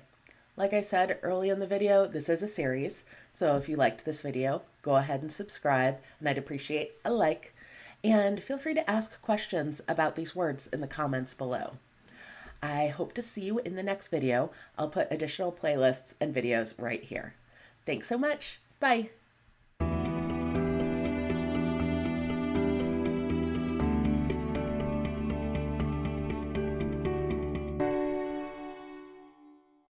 First, listen to me read the words. Thwart, reprehensible, efficacious, acrimonious, fractious, renown, contravene, complacency, servile, trepidation. First, thwart. This means to prevent someone from accomplishing something. So you might want to thwart an evil plot. You want to make sure it does not happen. Examples are, the security measures in place effectively thwarted the attempted break-in at the museum. The unexpected rainstorm thwarted our plans for an outdoor picnic, forcing us to reschedule. Reprehensible. This means deserving of censure or condemnation. It's an adjective. So something that's reprehensible is really, really bad. It's something that's awful. I would say that, for example, stealing money is reprehensible. Examples are, his reprehensible behavior included lying, cheating, and manipulating others for personal gain. The politician's reprehensible comments sparked outrage and condemnation from the public. Efficacious. This means effective, and it's an adjective. So something that's got efficacy or is efficacious is really effective at accomplishing what it's trying to do. I've heard this word in the context of research studies where we're looking at the efficacy or how efficacious a medication is in treating an illness. Examples are, the medicine proved to be highly efficacious in treating the symptoms and providing relief. Through his meticulous planning and execution, the project manager implemented an efficacious strategy for completing the task. Acrimonious. This means angry, bitter. It's an adjective. So someone or something that's acrimonious would be very disagreeable, very unpleasant, annoying, bad. Examples are, the meeting took an acrimonious turn as participants began trading heated accusations and harsh words. Despite their initial friendship, a series of misunderstandings led to an acrimonious falling out between the two colleagues. Fractious. This word is typically applied to children who are troublesome or quarrelsome as an adjective, or it can apply to a group or organization that is difficult to control or unruly, also as an adjective. So think of this word as kind of disjointed. Fractious has the same root as fraction, so think of things separated into parts. Fractious is just lacking unity. Examples are the fractious group struggled to agree on even the simplest decisions during the meeting. The fractious child threw a fit in the middle of the grocery store. Renown. This is the condition of being known or talked about by many people. Fame. It's a noun. So think of someone who's very famous, an actor, a singer, a songwriter. It could be someone who's very famous in your country. For example, in America and in many parts of the world, Taylor Swift is renowned. Everyone knows her. She's very famous. Examples are the renowned scientist was honored with a prestigious award for her groundbreaking research. Throughout history, there have been renowned figures whose contributions have shaped society. Contravene. This is to contradict, oppose, violate, and it's a verb. So to contravene means to go against someone or something. Examples are the company's actions contravened the established regulations and led to legal consequences. The decision to ignore the safety guidelines contravened the established protocols, putting lives at risk. Complacency.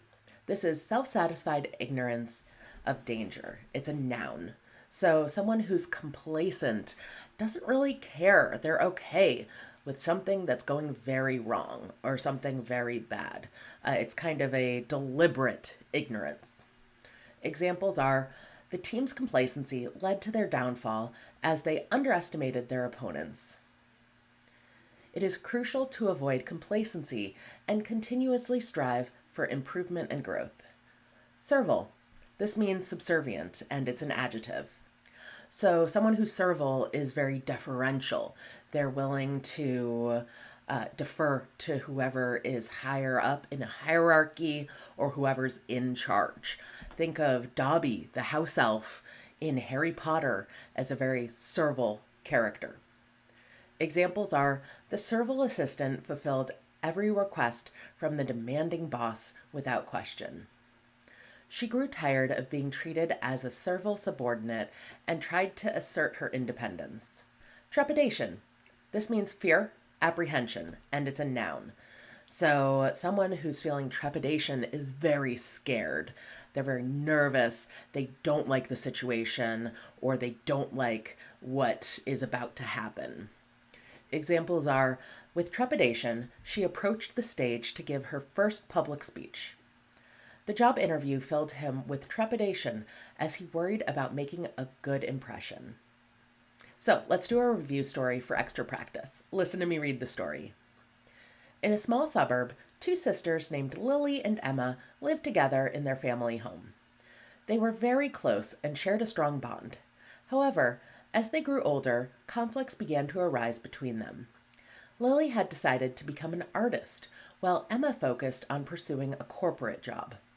As Lily's paintings gained renown, she received praise from art critics. Emma started feeling a pang of jealousy and contravened towards her sister's success. Their conversations turned acrimonious as they began to criticize each other's life choices. Emma had too much complacency, in Lily's view, while Emma saw Lily's artistic pursuits as a sign of a lack of responsibility. Their once close relationship was now fractious. During one particularly tense argument, Emma's hurtful remarks thwarted Lily's spirit. She felt dejected and began to doubt her artistic abilities. Emma, realizing the impact of her words, felt a wave of remorse for her reprehensible behavior. She knew she needed to mend their relationship. In a moment of efficacious realization, Emma decided to support her sister's art and understand her passion better.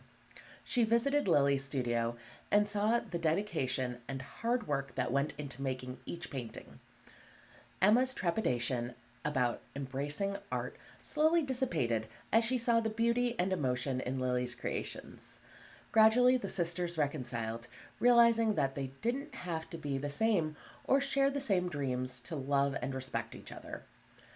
Emma's servile approach shifted into genuine appreciation for Lily's talent, and Lily learned to appreciate Emma's pragmatic nature. So, let's go through these words one last time. Thwart, reprehensible, efficacious, acrimonious, fractious, renown, contravene, complacency, servile, trepidation. First, listen to me read the words. Agnostic, largesse, anonymous, callous, abrogate, exacerbate, cloying, calumny, subjugate, relish. First, we have agnostic. This means a person who believes the existence of God cannot be proven or disproven, and that's a noun. Or, as an adjective, it's being unwilling to commit to an opinion about something.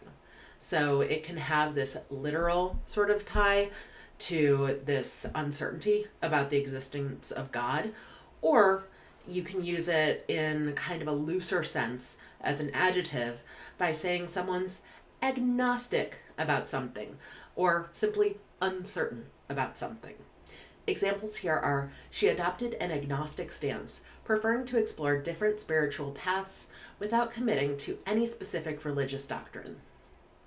He's agnostic on the topic of environmental politics, refusing to take either side. Here's largesse. This is the generous giving of lavish gifts. It's a noun. So largesse is simply referring to overwhelming generosity and showering someone with gifts and things and material items. Examples are, the wealthy philanthropist showered great largesse by donating a significant sum of money to support education in underprivileged communities.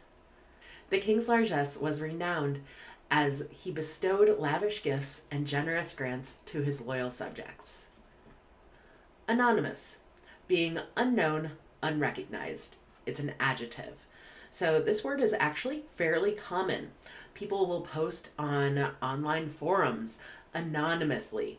That means that they don't have their name attached to that post. Or authors will publish books anonymously where they don't have their name attached to that book. They might use a pseudonym or just simply, leave it off. Examples are, the author chose to publish the book under an anonymous pseudonym to maintain privacy and separate their personal identity from their work. The online forum allows users to post anonymous comments, encouraging open and honest discussions without fear of judgment. Callous. This means harsh, cold, unfeeling. It's an adjective. So someone who's callous can be perceived as uncaring, unfeeling, not very emotional, and not very empathetic. You definitely would not want this characteristic. This is an undesirable thing. Examples are, his callous remark hurt her deeply, revealing his lack of empathy and disregard for her feelings. Her callous attitude towards her colleagues undermined team morale and hindered effective collaboration. Abrogate. This means to abolish, usually by authority. It's a verb. So to abrogate something means to stop it, to shut it down, to get rid of it. Examples are, the government's decision to abrogate the treaty stirred international controversy and strained diplomatic relations.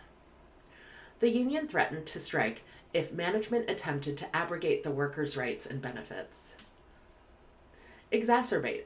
This means to make more violent, intense. It's a verb.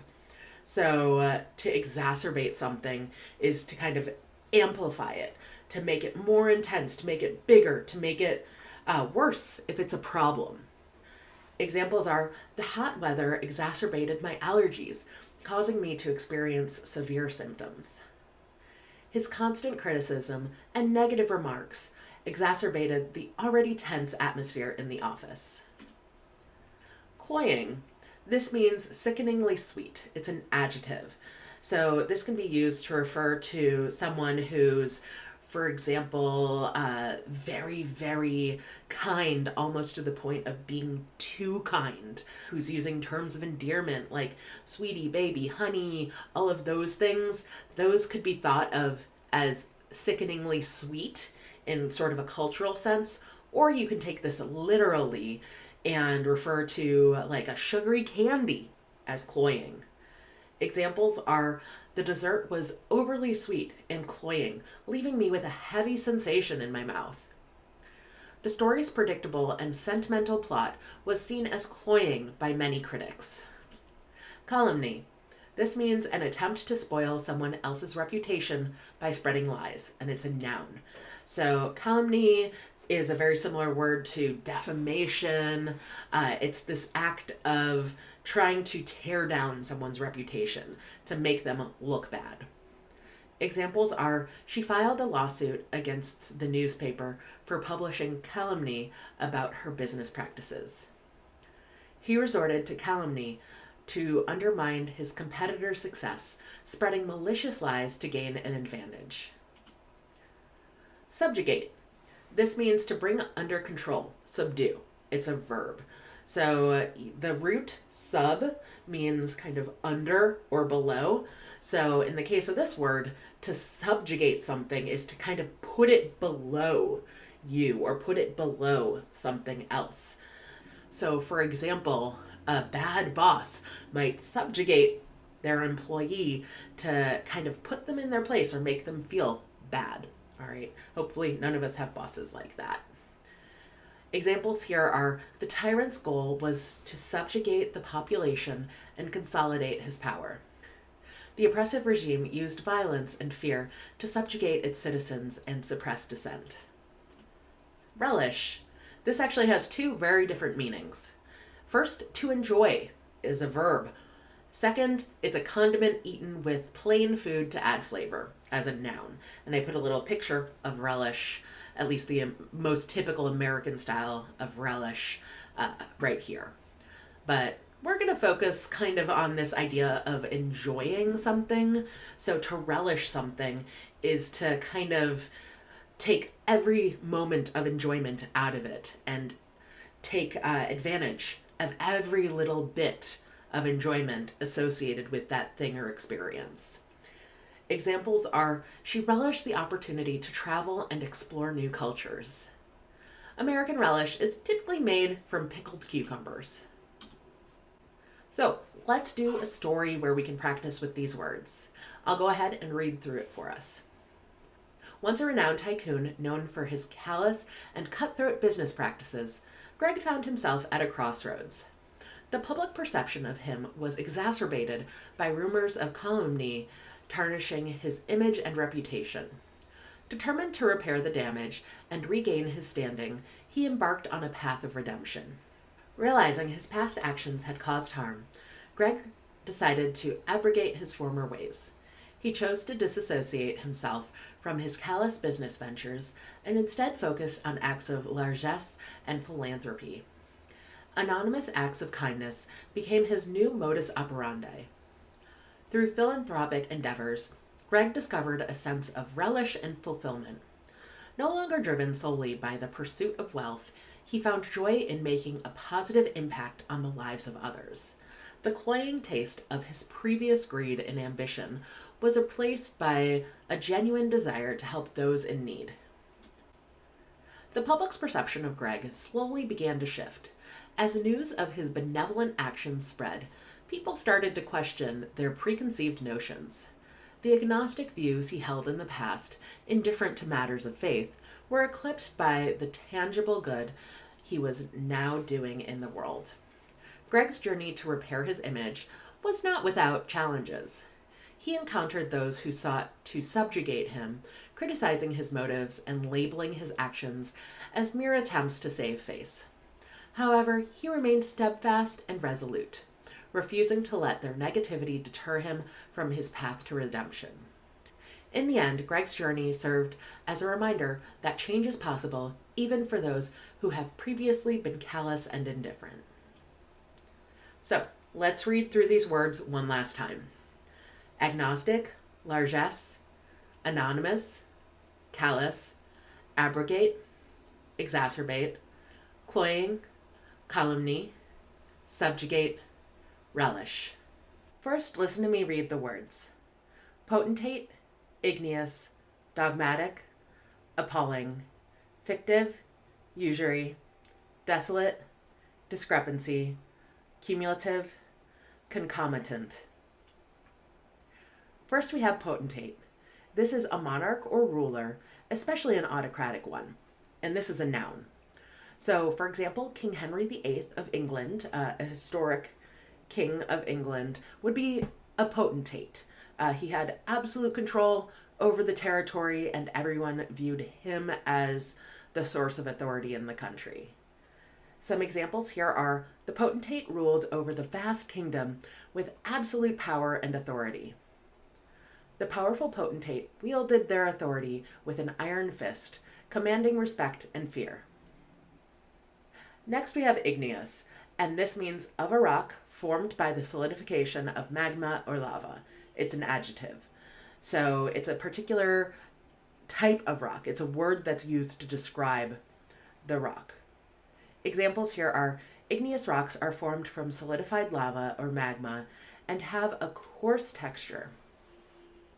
The igneous rock formations in the national park attracted geologists and nature enthusiasts. Dogmatic. This means aggressively and arrogantly certain about unproved principles. It's an adjective. So this someone who's dogmatic has very, very strong and deep beliefs about things that haven't been scientifically proven. So some sort of more extreme branches of religion can be referred to as dogmatic. Examples here are the professor's dogmatic teaching style left little room for discussion or alternative viewpoints. The dogmatic leader's rigid adherence to their principles stifled innovation and progress. Appalling. This means inspiring shock, horror, disgust, and it is an adjective. So, for example, you could describe the practice of slavery in United States history as appalling. It was very, very bad, inexcusable, terrible, disgusting, all of these very negative words. Examples here are the news of the tragic accident was truly appalling, leaving everyone in shock and disbelief. The news of the appalling treatment of refugees sparked widespread outrage and calls for justice. Fictive. This means creating or created by imagination, and it's an adjective.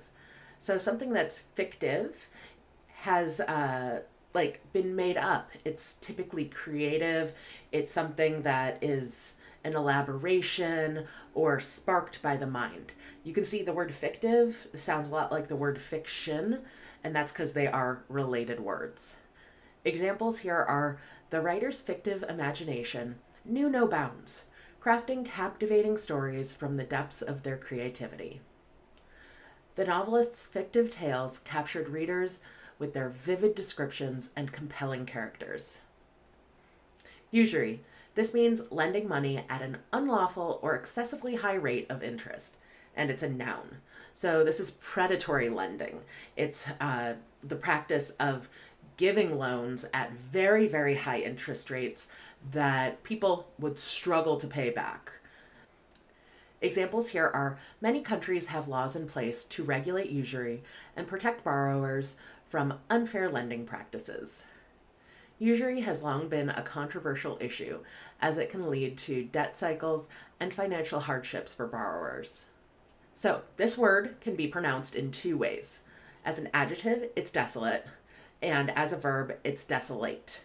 So let me explain what it means in both of those ways. So first we have of a place deserted of people and in a state of bleak and dismal emptiness. That's as an adjective, desolate. And as a verb, we would say make a place bleakly and depressingly empty or bare. All right, it's a verb. So to desolate something is to make it free of things and make it bleak and empty. So the word desolate in the context of an adjective could be used to describe a desert where there's nothing and it's just sand into the horizon. That would be a desolate setting. Examples are the once vibrant city now stood desolate and abandoned, its buildings in ruins and streets empty. The desolate feeling of loneliness and despair overwhelmed her as she walked through the empty house. Discrepancy. This means difference, failure of things to correspond. It's a noun. So you can use an American idiom and say, things are just not adding up. All right. It's when you notice a mistake or an error where something does not look accurate in comparison to something else. So, for example, maybe someone who's doing something mathematical might notice a discrepancy in the number they should have versus what they do have. So, the examples are the accountant noticed a discrepancy in the financial records and immediately began investigating the error. The detective discovered a discrepancy in the suspect's alibi, casting doubt on their innocence. Cumulative. This means increasing, building upon itself. It's an adjective. So, cumulative is to just build and build and build. For example, you might score the tests in a course where a student is enrolled cumulatively, where the score of each test kind of builds on the next one. And then at the end, they get one grade based on everything they've done and all the tests they've taken. Examples are the cumulative effect of years of neglect resulted in the deterioration of the historic building.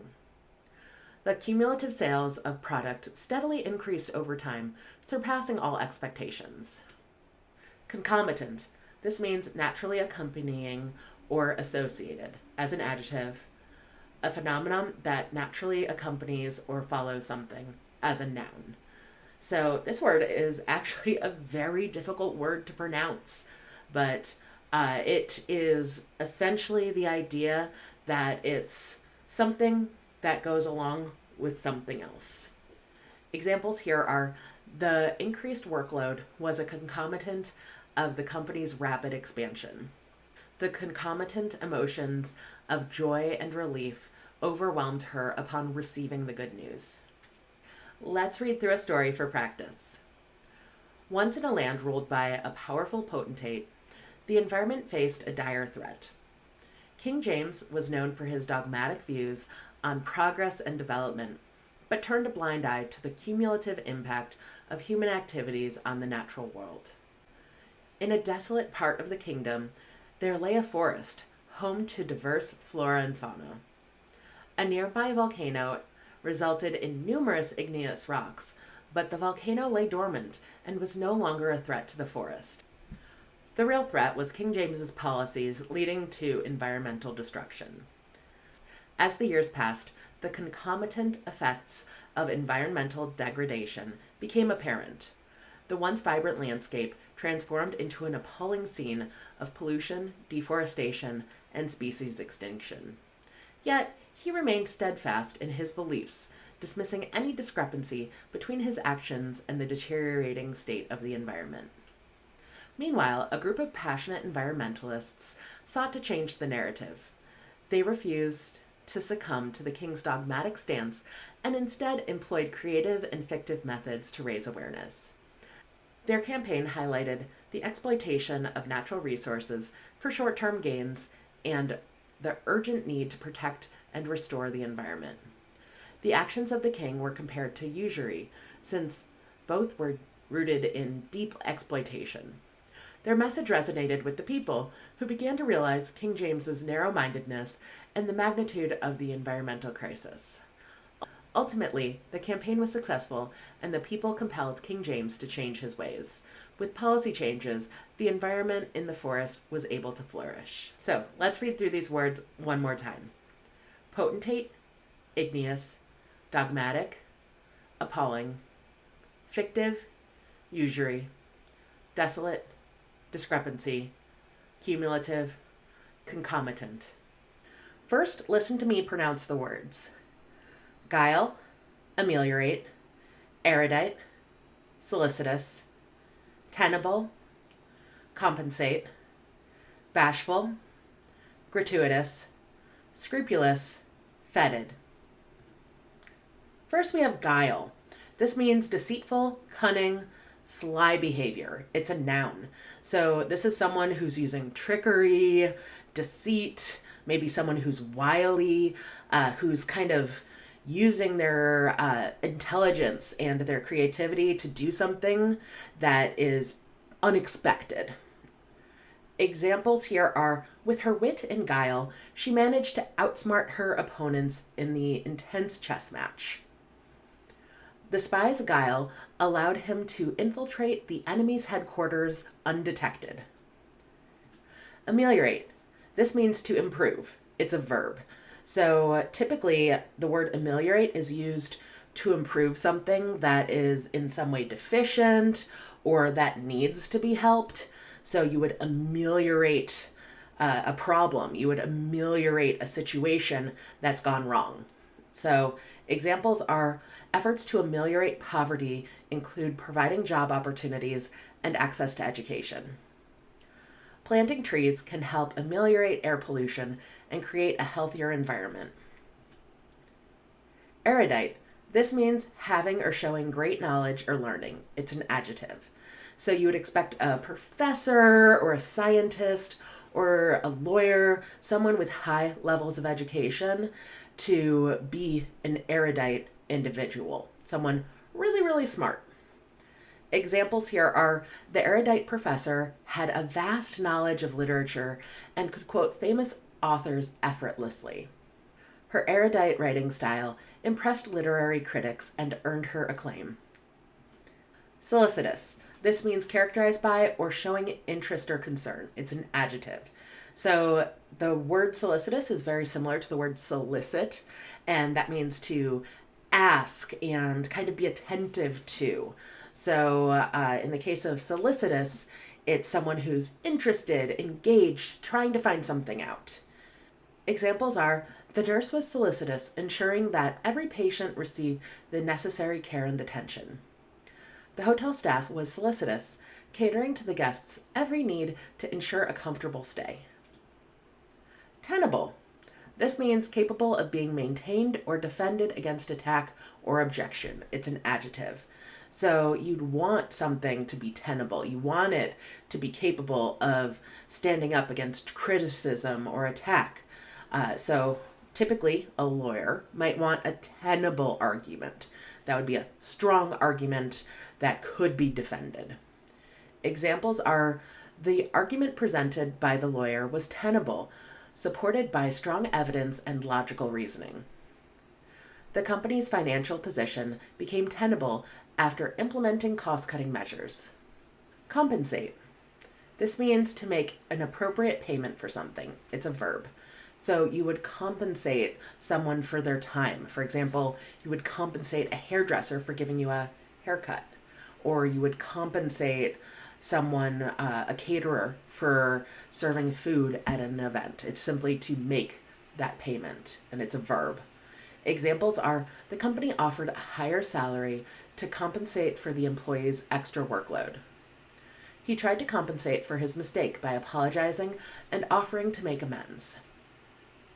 Bashful. This means shy or excessively timid. It's an adjective.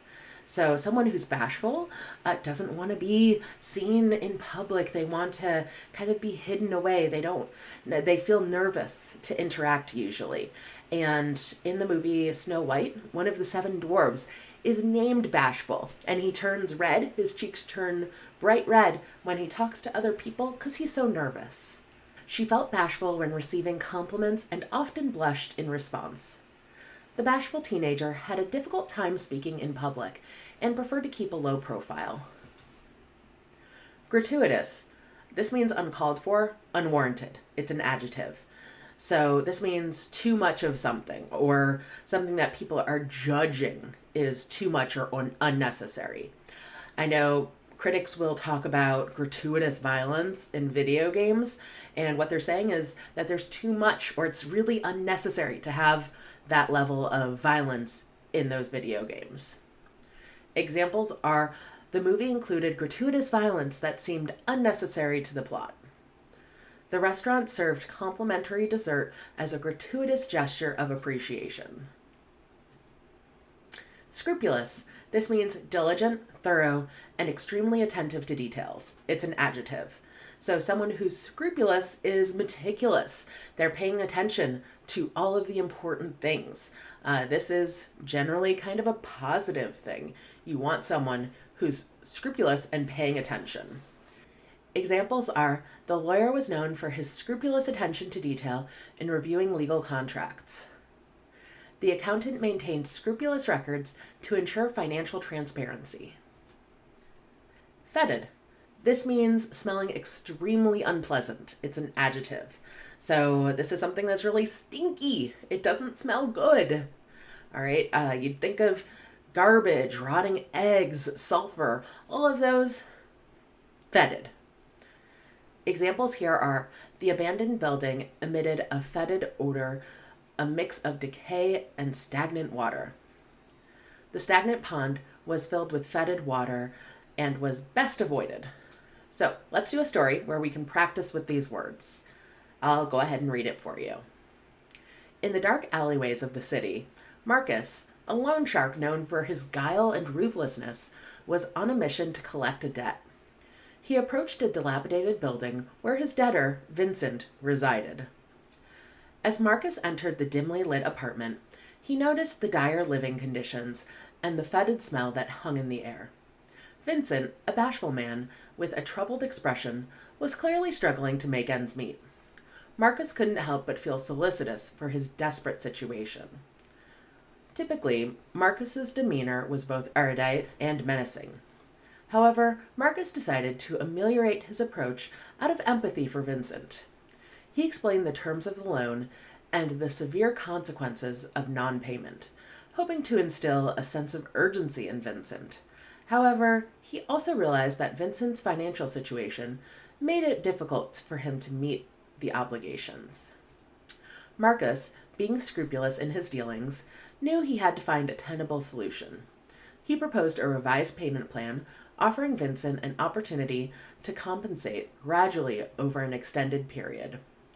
He believed this arrangement would benefit both parties, allowing Vincent to clear his debt while still managing his daily expenses. As the conversation continued, Marcus noticed that Vincent's bashfulness gave way to a newfound confidence. In a moment of gratuitous kindness, Marcus offered Vincent some advice. He shared his erudite knowledge of personal finance, providing guidance on budgeting, saving, and investments. He hoped that this newfound knowledge would empower Vincent to avoid future financial pitfalls. So let's read through these words one last time. Guile, ameliorate, erudite, solicitous, tenable, compensate, bashful, gratuitous, scrupulous, fetid. First, listen to me read the words. Magnanimous, kaleidoscope, obfuscate, impetuous, truncate, antecedent, clandestine, ignominy, rash, surmise. First, magnanimous. This means generous in forgiving an insult or injury. It's an adjective. So, for example, if your friend at school stole your lunch and you forgive them even though they did something very wrong to you, that is magnanimous. Examples here are, despite being wronged, she displayed a magnanimous gesture by forgiving her friend's mistake. In victory, the team showed a magnanimous spirit by congratulating their opponents and offering words of encouragement. Here's kaleidoscope, and there's two meanings I want to talk about here. The first one is a toy consisting of a tube containing mirrors and pieces of colored glass or paper with changing patterns when rotated. It's a noun, and you can see little examples there. It's a little toy. The other meaning is a constantly changing pattern or sequence of objects or elements. And I think we're getting more at this second meaning when understanding this word. So it's almost taking the concept of the changing patterns from this toy and applying it to the world around us. Examples here are: the garden was a kaleidoscope of vibrant colors, with flowers of all shades blooming in harmony. A kaleidoscope used to be a children's toy, but now people of all ages enjoy it. Here's obfuscate. This means to render incomprehensible. It's a verb. So to obfuscate something means to make it really, really difficult to understand. And you can do this in a lot of ways. For example, with writing, if you make writing very detailed and unclear and kind of make it inaccessible to most, that would be obfuscating the point in the writing. Examples here are: the politician used complex language to obfuscate the true meaning of his statement, leaving the audience confused. The suspect deliberately obfuscated the facts during the investigation, making it difficult for the detectives to uncover the truth. Here's impetuous. This means acting or done quickly and without thought or care. It's an adjective. You could also use the word impulsive here. This means simply acting without a plan, without knowing what's going to happen, without really caring too much about what's going to happen.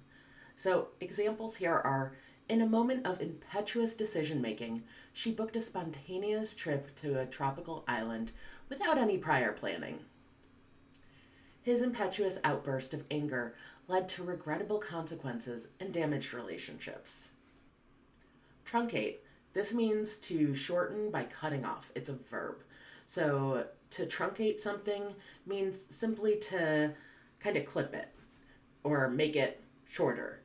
For example, when I record videos like this, I'll often have to truncate portions of the recording because I'll talk a lot more about a word than I need to, so I'll cut some of it off to make it shorter. Examples here are: due to time constraints, the presenter had to truncate her speech and skip several key points. The software automatically truncates long file names to fit within the designated character limit. Antecedent.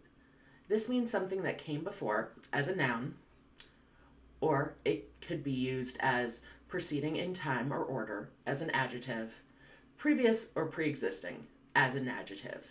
So basically the concept of antecedent is that it is before something. So for example, in the Star Wars movies, the prequels were an antecedent to the movies that were actually produced in the past. All right, they told the story of what happened before those movies that existed. Examples are: the current political situation has its antecedents in decades of social unrest and economic instability. Understanding the antecedent events can help us predict future trends and patterns. Clandestine. This means kept secret or done secretively, especially because it is illicit. It's an adjective.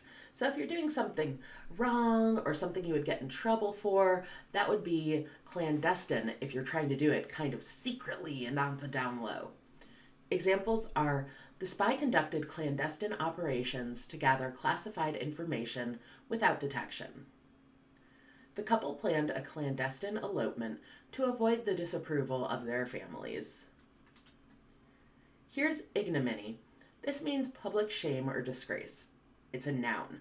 So a book that I read when I was in high school was The Scarlet Letter. And the woman in The Scarlet Letter lived a life of ignominy. All right, she was shamed, she was disgraced because of something that she did. I didn't think it was fair, but alas. Examples here are: the athlete faced ignominy after failing a doping test and was stripped of their titles. The defeated army retreated in ignominy, leaving behind their wounded pride. Here's rash. And this has two meanings that I'd like to discuss. First is hasty or incautious as an adjective. Second meaning is an irritated or inflamed area of the skin as a noun. So to do something rash means to do something without care, do something quickly, do something impulsive or impetuous. All right. And then the other meaning of rash as a noun is literally a red, blotchy, irritated part of skin that usually needs some sort of medical attention. Examples here are making a rash decision without considering the consequences often leads to regret. It's important to think carefully before acting to avoid rash actions based on impulse. Surmise. This means to infer with little evidence as a verb, or a supposition that something may be true, even without evidence, as a noun.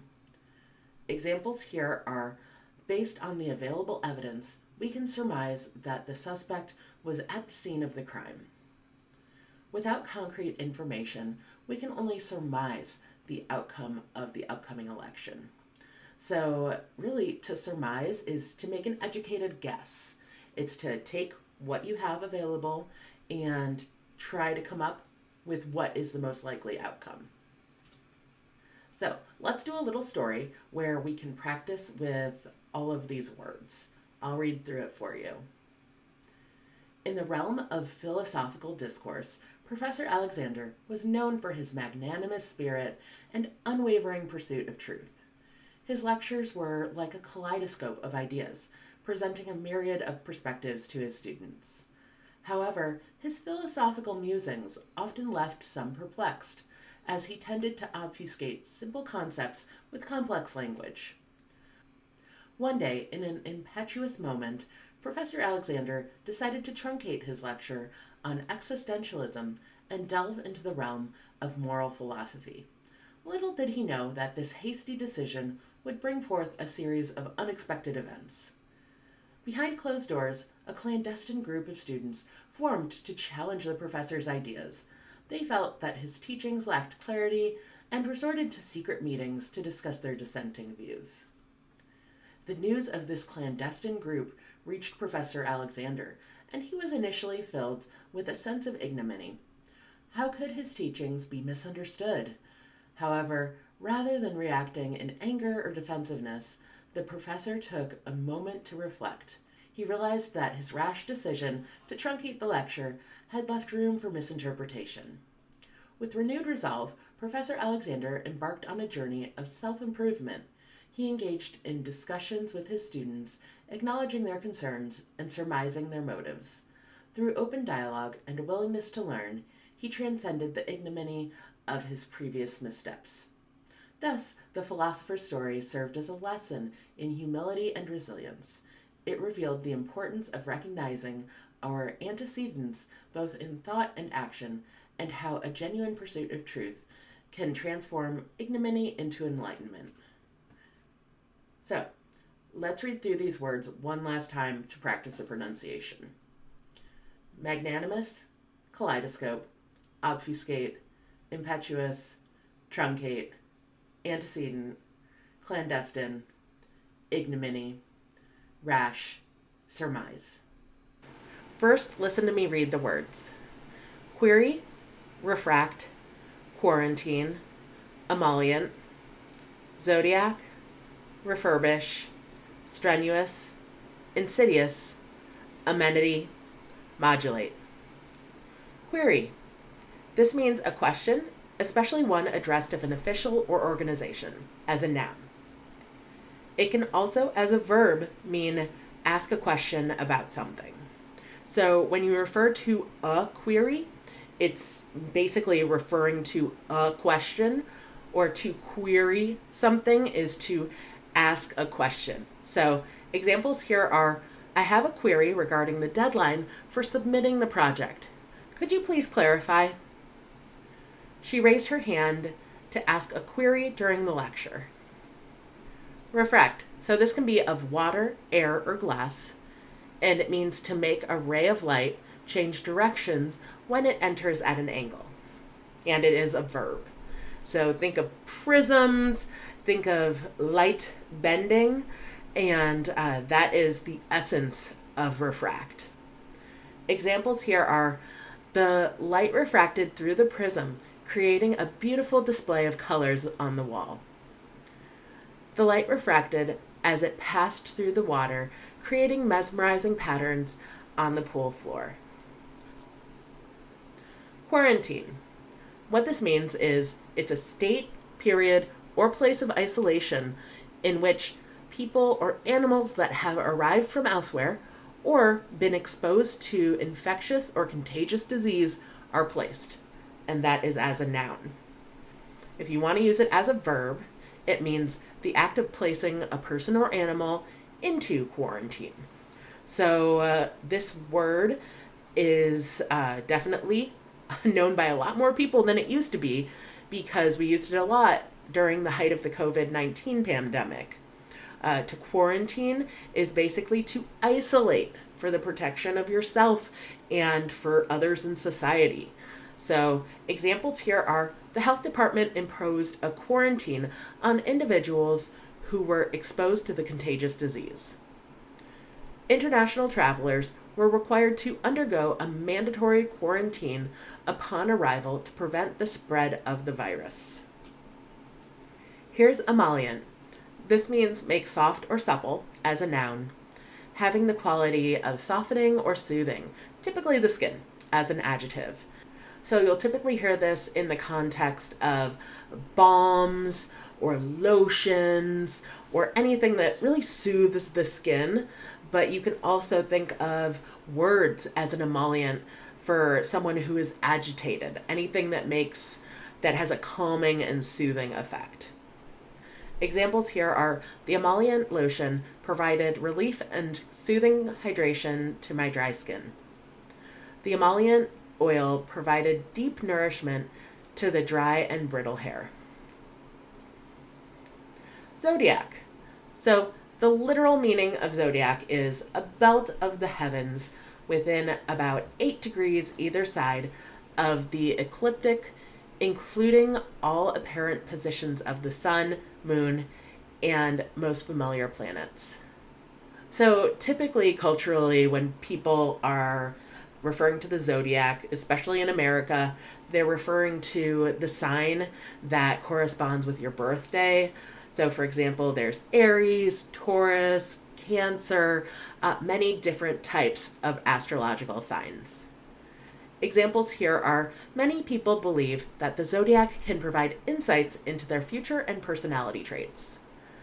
The zodiac is a collection of astrological signs that are associated with different personality traits and characteristics. Refurbish. This means to restore, clean up. It's a verb. Examples here are the old house was completely refurbished with new paint, flooring, and furniture.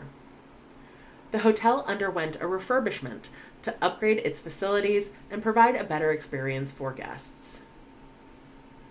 Strenuous. This means requiring tremendous energy or stamina. It's an adjective.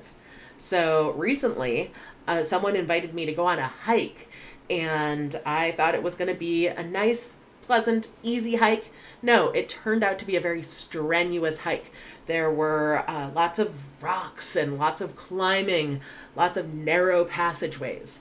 It took a lot of energy and effort to make it to the end of the hike, but I did it. It was strenuous, though. Examples here are she embarked on a strenuous workout routine to improve her fitness and endurance. The athlete trained for hours each day, pushing themselves to their limits in strenuous workouts. Insidious. This means appealing but imperceptibly harmful. Seductive. It's an adjective.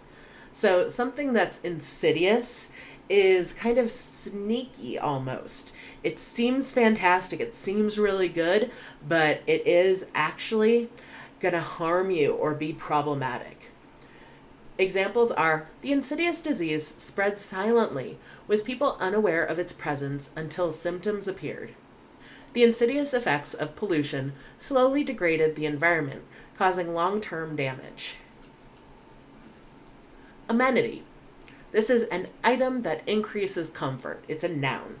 So if you're staying in a nice hotel, you're probably going to be asking what kind of amenities they have. So do they have nice soaps, shampoos, special pillows? Those would all be considered amenities for that hotel. Examples here are the hotel boasted various amenities, such as a swimming pool, fitness center, and spa. The park had amenities like benches, walking paths, and a dog-friendly area. Modulate. This means to pass from one state to another, especially in music. It's a verb. So think of modulate as a word that has some sort of motion to it. It's to pass from one side to another, and it's specifically usually referring to sound, going kind of up and down and passing from one state to another. Examples here are the singer's ability to modulate her voice allowed her to hit different notes and create beautiful melodies. The speaker used her voice to modulate the volume and emphasis to captivate the audience. So let's do a review story so we can practice with these words. Listen to me read the story. In a busy furniture warehouse, workers labored diligently to refurbish and restore worn-out pieces to their former glory. The manager, Mr. Johnson, meticulously inspected each item, addressing every query and concern from customers. Amidst the hustle, a ray of sunlight refracted through a window, casting a warm glow on the display. Suddenly, a shipment of new items arrived, but one crate raised suspicion. With caution, they placed it in quarantine, suspecting an infestation. It turned out to be a false alarm, a momentary disturbance in their otherwise organized space. Amidst the hard work, the warehouse provided a few amenities to alleviate the strenuous nature of the job. A comfortable break room with plush couches and a coffee machine offered a brief respite from the physical demands. Employees applied emollient lotion to their hands, soothing them after handling the rough materials. As the day progressed, the team noticed an insidious issue, a faulty shelf. Prompt action was taken to remove and replace it, ensuring the safety of both workers and customers. With an eye for aesthetics, the team arranged the furniture according to zodiac-inspired themes, creating stunning displays that captured customers' attention. The warehouse atmosphere embraced the art of interior design, where each piece was carefully modulated to evoke a desired mood. The warehouse, once a mere storage facility, had transformed into a haven of creativity and functionality. So, let's read through these words one more time. Query, refract, quarantine, emollient, zodiac, refurbish, strenuous, insidious, amenity, modulate. First, listen to me read the words. Cupidity, pedantic, concise, salient, congruity, cajole, illicit, nebulous, arbitrary, procure. Cupidity. This means greed for money or possessions, and it's a noun. So someone with cupidity is trying to get resources. They're trying to get money. You can think of such characters as Ebenezer Scrooge from A Christmas Carol. The people who are just trying to get more and more and more material stuff.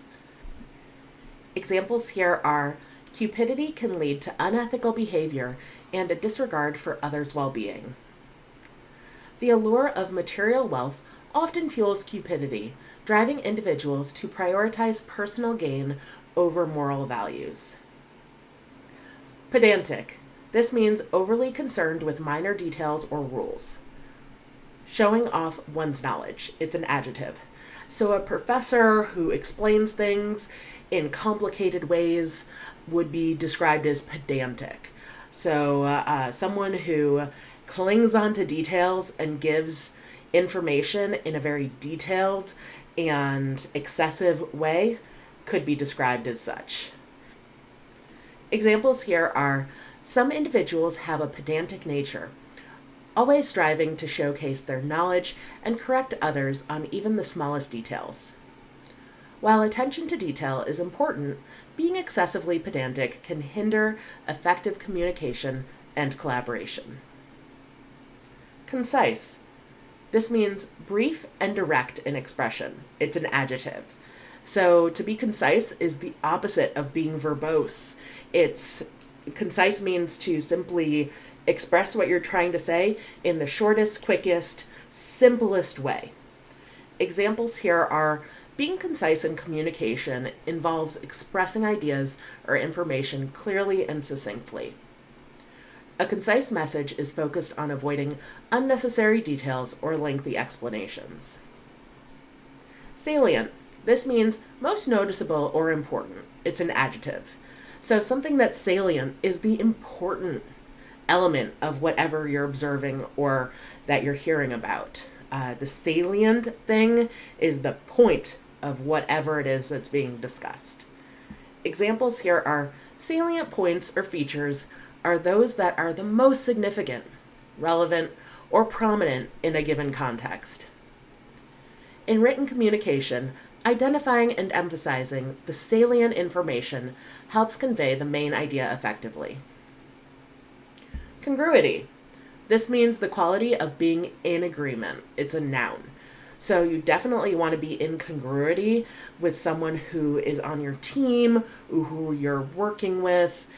Simply being in congruity means being on the same page, to use an idiom. Examples here are: congruity refers to the state of harmony, agreement, or consistency between different elements or ideas. Congruity in relationships is built on shared values, goals, and mutual understanding. Cajole. This means to urge, coax. It's a verb. So to cajole someone means to encourage them, to try to get to do something through your encouragement. Examples here are: to cajole means to persuade or coax someone through flattery, promises, or gentle urging. Parents may cajole their children into doing their chores by offering rewards or praise.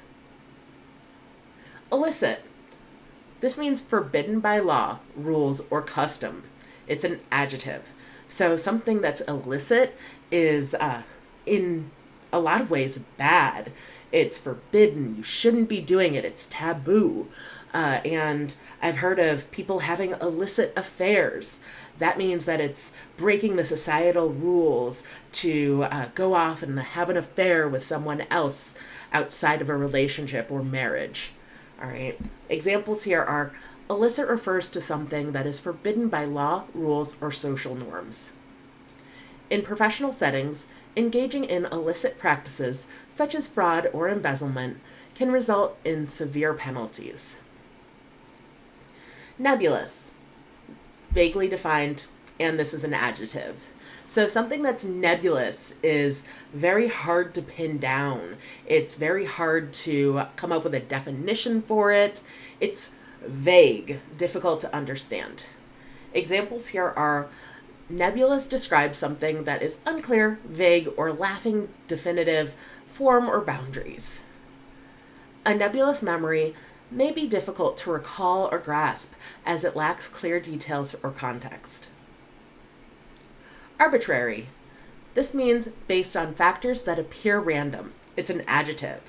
So when someone does something that seems unfair and you can't see a real reason for what they're doing, you can say that action was arbitrary.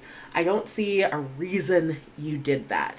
I know when a teacher gives a grade to one student that's a C and another student that's an A, but the work of those students seem almost the same, then the students feel like those grades were arbitrary.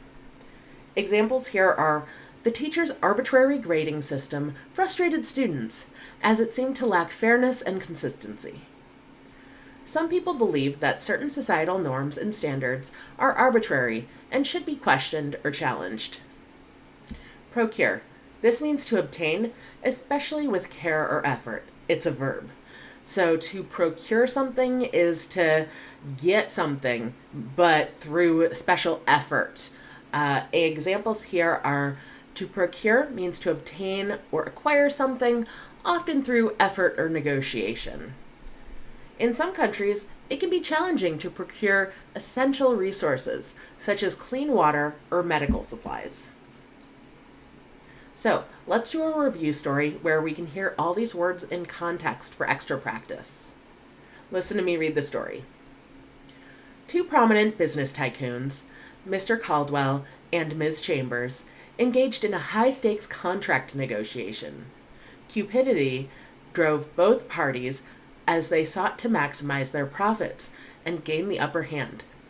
Mr. Caldwell, known for his pedantic attention to detail, meticulously reviewed every clause, insisting on precise language and comprehensive coverage. Ms. Chambers, on the other hand, preferred a concise agreement that focused on the salient points and streamlined the process. However, amidst the negotiation, a cloud of uncertainty hung over one particular issue. The definition of intellectual property rights remained nebulous and subject to interpretation. This created a tension and fueled concerns about potential illicit use or infringement. Both parties recognized the importance of clarifying this matter to ensure congruity and protect their interests. As the negotiation progressed, Mr. Caldwell attempted to cajole Ms. Chambers into accepting an arbitrary provision that favored his company's interests. He employed persuasive tactics, emphasizing the potential benefits and downplaying the risks. Ms. Chambers, though tempted by the allure, maintained her resolve, refusing to concede to such an arbitrary demand.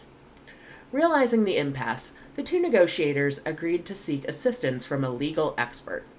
They procured the services of a renowned lawyer specializing in contract law. With the expert's guidance, the parties achieved a mutually beneficial agreement that reflected all the principles of fairness and congruity. So, let's read these words one last time to review the pronunciation.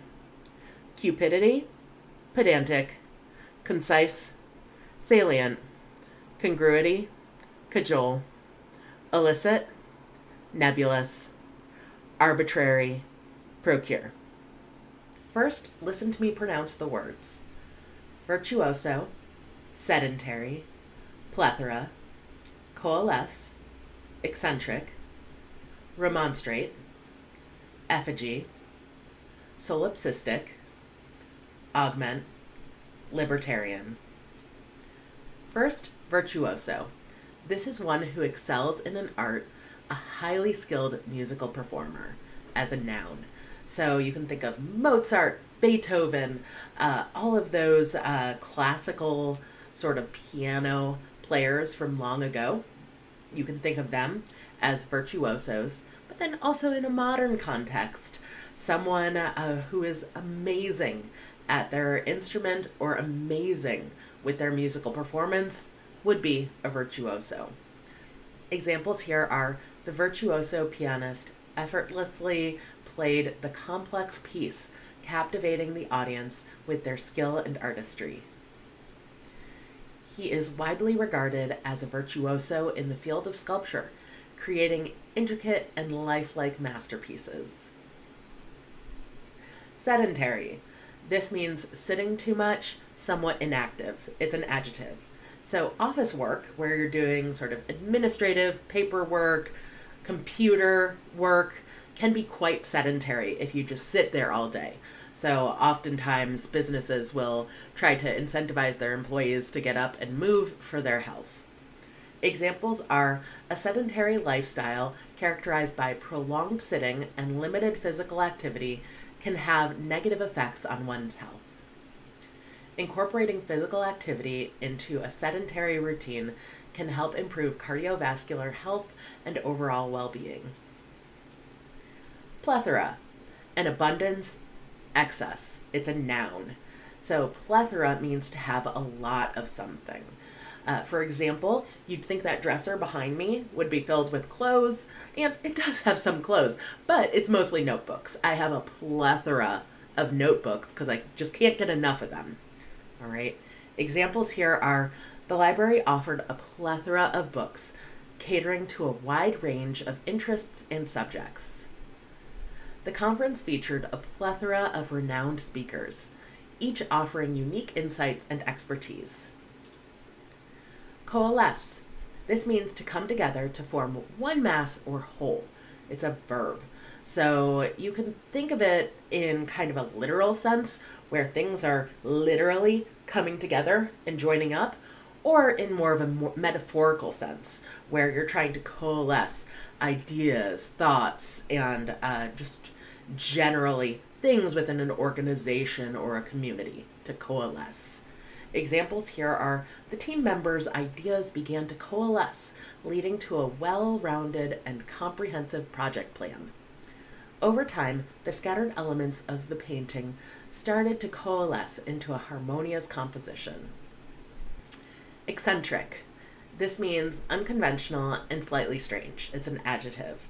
So Willy Wonka, for example, in the Willy Wonka movies, I know we have an old one with Gene Wilder, and we have a newer one with Johnny Depp, and even another one is coming soon. That character, Willy Wonka, is very eccentric. He's strange, he's colorful, he's interesting, and he isn't normal. Examples here are the eccentric artist's unique and unconventional style stood out among the traditional paintings in the gallery. Despite his eccentric personality, he was highly respected for his groundbreaking scientific discoveries. Here we have remonstrate. This means to make a forcefully reproachable protest as a verb. So to remonstrate something is to say no and refuse and kind of make a big deal about it. Okay? Examples here are, I decided to remonstrate with my boss about the unfair treatment of my colleagues. She remonstrated her friend for constantly canceling plans at the last minute. Effigy. This means a sculpture or model of a person. It's a verb. So an effigy kind of captures the essence of the person. It's a sculpture. It's kind of a piece of art. Examples here are the angry crowd burned an effigy of the dictator as a symbol of their discontent. In some cultural traditions, people create effigies to honor their ancestors during festivals. Here's solipsistic. This means believing that oneself is all that exists. It's an adjective. So being kind of narcissistic or having a large ego are associated with this idea of being solipsistic. Examples are, she was accused of being solipsistic because she only focused on her own needs and desires. His solipsistic worldview made it difficult for him to empathize with others. Augment. This means to add to, expand. It's a verb. So generally, augment means to make something better or to make something bigger. Okay? Examples are, the company decided to augment its workforce by hiring additional employees. The technology sector is constantly evolving with new innovations augmenting our daily lives. Libertarian. This means advocating principles of liberty and free will as an adjective. So someone with libertarian beliefs will kind of argue that people should be able to do what they want to do, free from significant government restriction or interference. Examples are, the politicians' libertarian views emphasize personal freedoms and limited government intervention. The Libertarian Party promotes free market capitalism and non-aggression principles. I should also note that libertarian can be used as a noun depending on the context. Like if you say a libertarian. So let's do a review story where we can practice with these words. In the bustling metropolis of a sprawling city, there thrived an eccentric intellectual named Professor Alcott. Amidst the towering skyscrapers and the constant hustle, he led a sedentary life, immersed in his books and ideas. Renowned as a virtuoso in the realm of philosophy, his mind was a whirlwind of unconventional thoughts and profound insights. However, beneath his intellectual brilliance, Professor Alcott harbored a lack of kindness. He would often remonstrate with others, dismissing their viewpoints with an air of superiority. His solipsistic nature isolated him within the concrete jungle, leaving him forlorn amidst the crowd.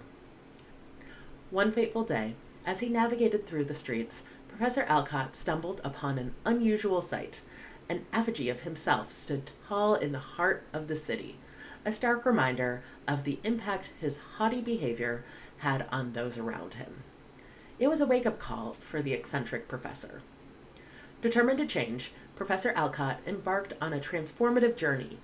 He realized that his intellectual pursuits needed to coalesce with empathy and compassion. With a plethora of books as his guide, he delved into the works of philosophers who emphasized the value of kindness and understanding. As the city lights twinkled and its rhythm pulsed, Professor Alcott's transformation became evident. His eccentricity took on a new hue as he became more approachable and open-minded. He augmented his intellectual endeavors with acts of kindness, reaching out to those in need. The citizens soon noticed the change in Professor Alcott. The once solipsistic professor had embraced a more inclusive and libertarian mindset, valuing personal freedoms and respecting the diversity that thrived in the bustling city. Professor Alcott was glad he had changed for the better. Great. So let's do one more pass at these words. Listen to me read them. Virtuoso, sedentary, plethora, coalesce, eccentric, remonstrate, effigy, solipsistic, augment, libertarian. Listen to me read the words first. Cursory, forlorn, incorrigible, foible, dour, stupefy, sobriety, lackadaisical, yawn, carp. First, we have cursory. This means hasty and not thorough. It's an adjective. So think of cursory as kind of going through something very quickly. For example, a cursory reading of a book, just kind of skimming through it, looking for main ideas. Cursory, super quick. Example sentences are, she gave the document only a cursory glance, not paying attention to the details. The inspector conducted a cursory inspection of the premises, not delving into the deeper issues. Forlorn. This means pitifully sad and abandoned, or lonely, as an adjective. Something unlikely to succeed, hopeless, also as an adjective. So forlorn is kind of a sad word. It's that feeling that you are hopeless, helpless, and that there's no chance for redemption or help. It's just a really negative state of being. So let's hope nobody watching this video is forlorn.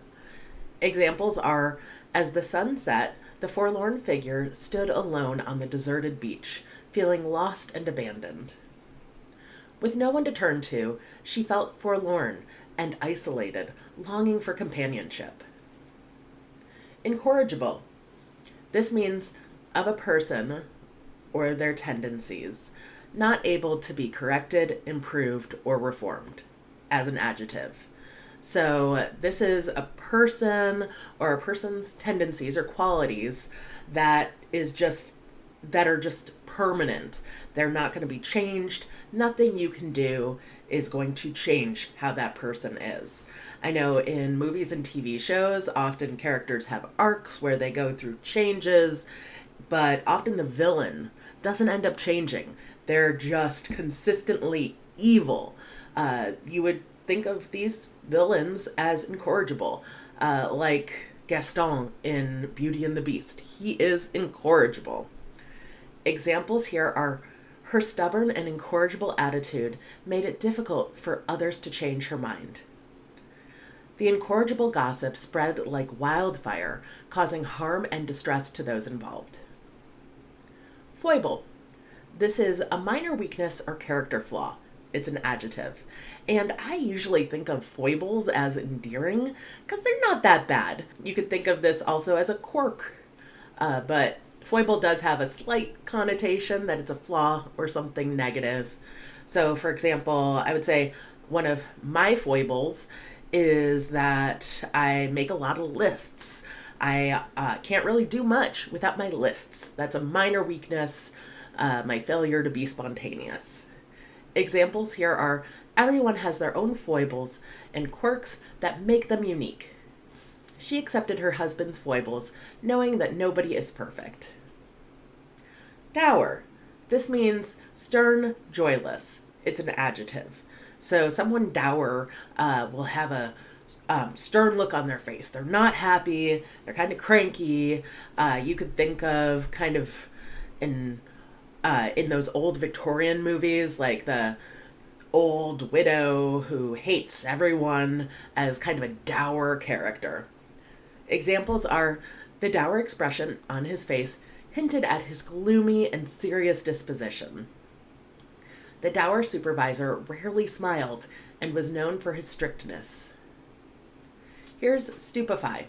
To astonish, make insensible. It's a verb. And actually, in Harry Potter, this is one of the spells, stupefy. When they use the spell, the person kind of loses their sense of being, they freeze up. So it kind of makes sense. So to stupefy someone is to almost make them stupid, stupefy, and make them kind of lose their thoughts, shock them, and make them insensible or incoherent. Examples here are the magician's mind-bending tricks never failed to stupefy the audience. The complex mathematical problem presented to him stupefied him, leaving him at a loss for words. So almost freezing that person up. Here's sobriety. So the meaning of this is completely refraining from a particular behavior or substance as a noun, or a state of being solemn, also as a noun. So we're looking at two meanings here. The first one is the idea of being free from alcohol, free from drugs, free from any sort of harmful substance. So in the US, we have Alcoholics Anonymous.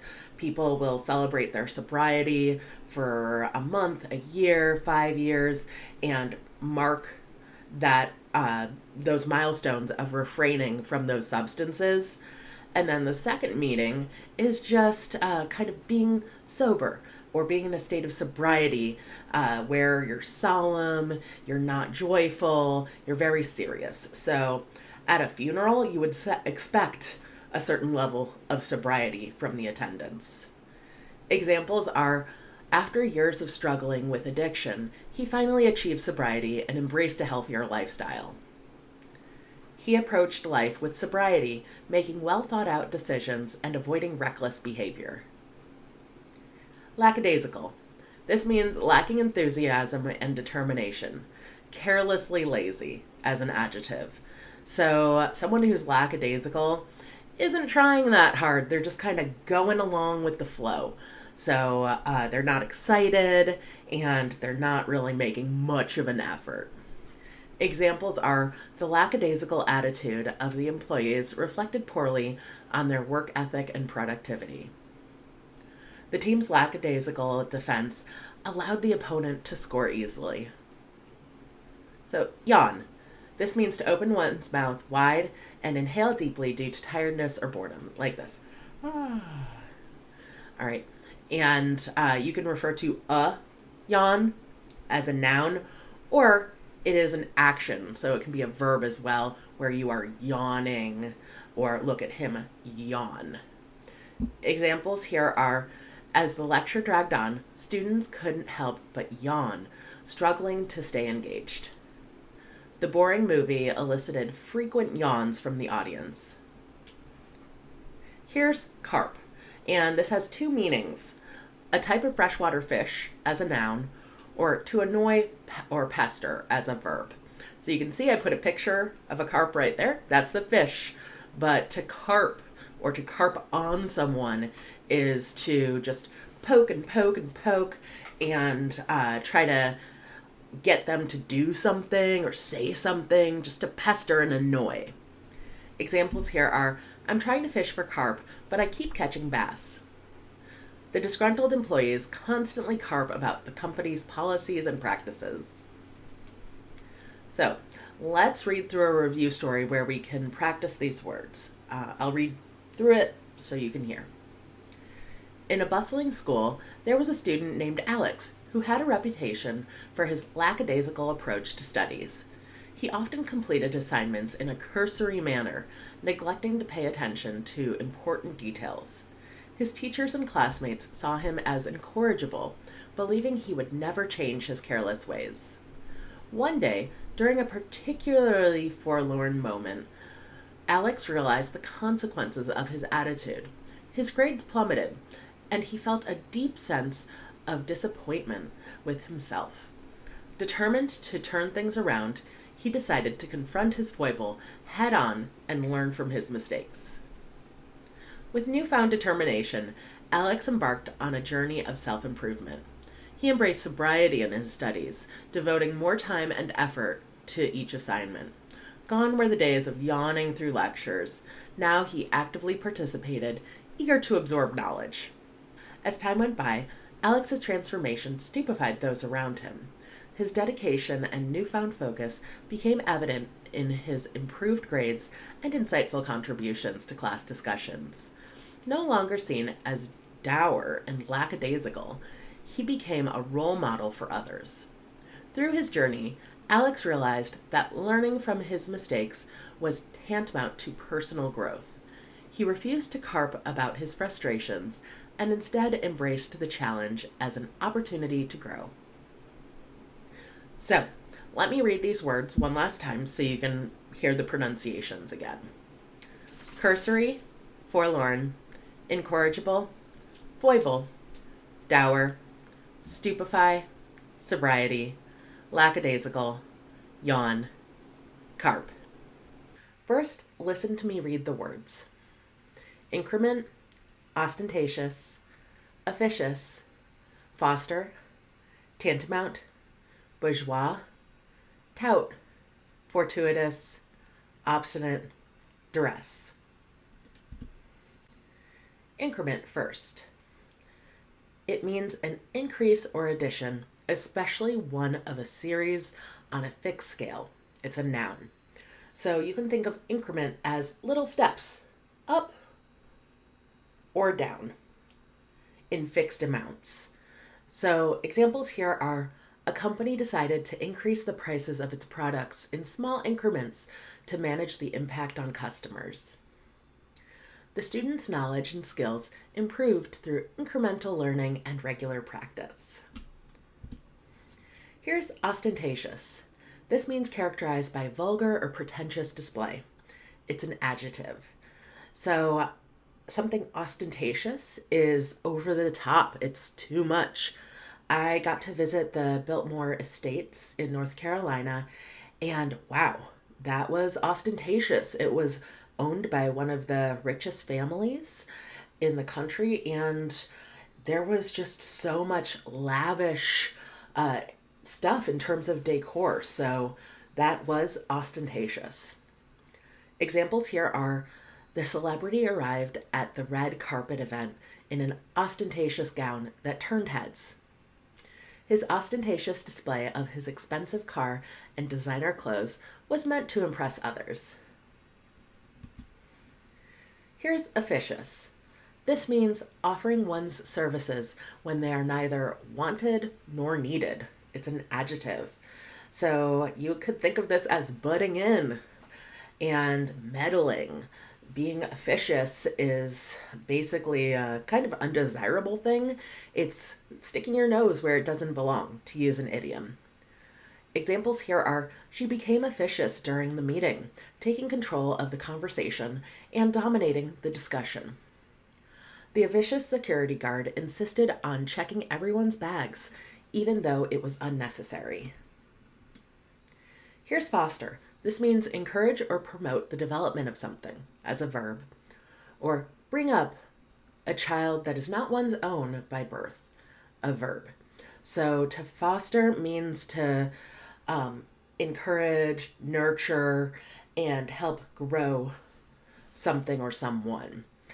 You can also hear this kind of in a noun context in the United States when we refer to foster parents. Those are parents who take in children who are not theirs by birth, but they help take care of them, typically temporarily, so that they can hopefully eventually return to their parents when their parents are able to take them. Examples here of the word foster are: the organization works to foster a sense of belonging and camaraderie among its members.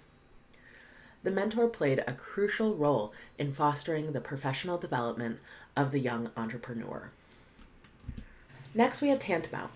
This means equivalent in seriousness to, virtually the same as.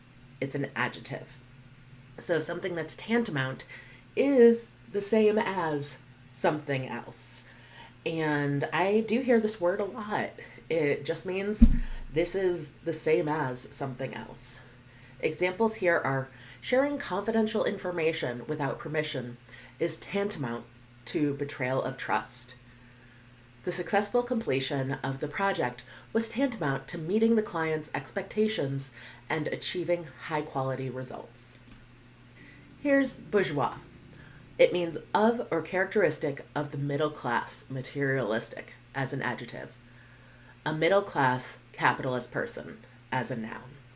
And obviously this word is derived from a French word, but it is used in American English as well.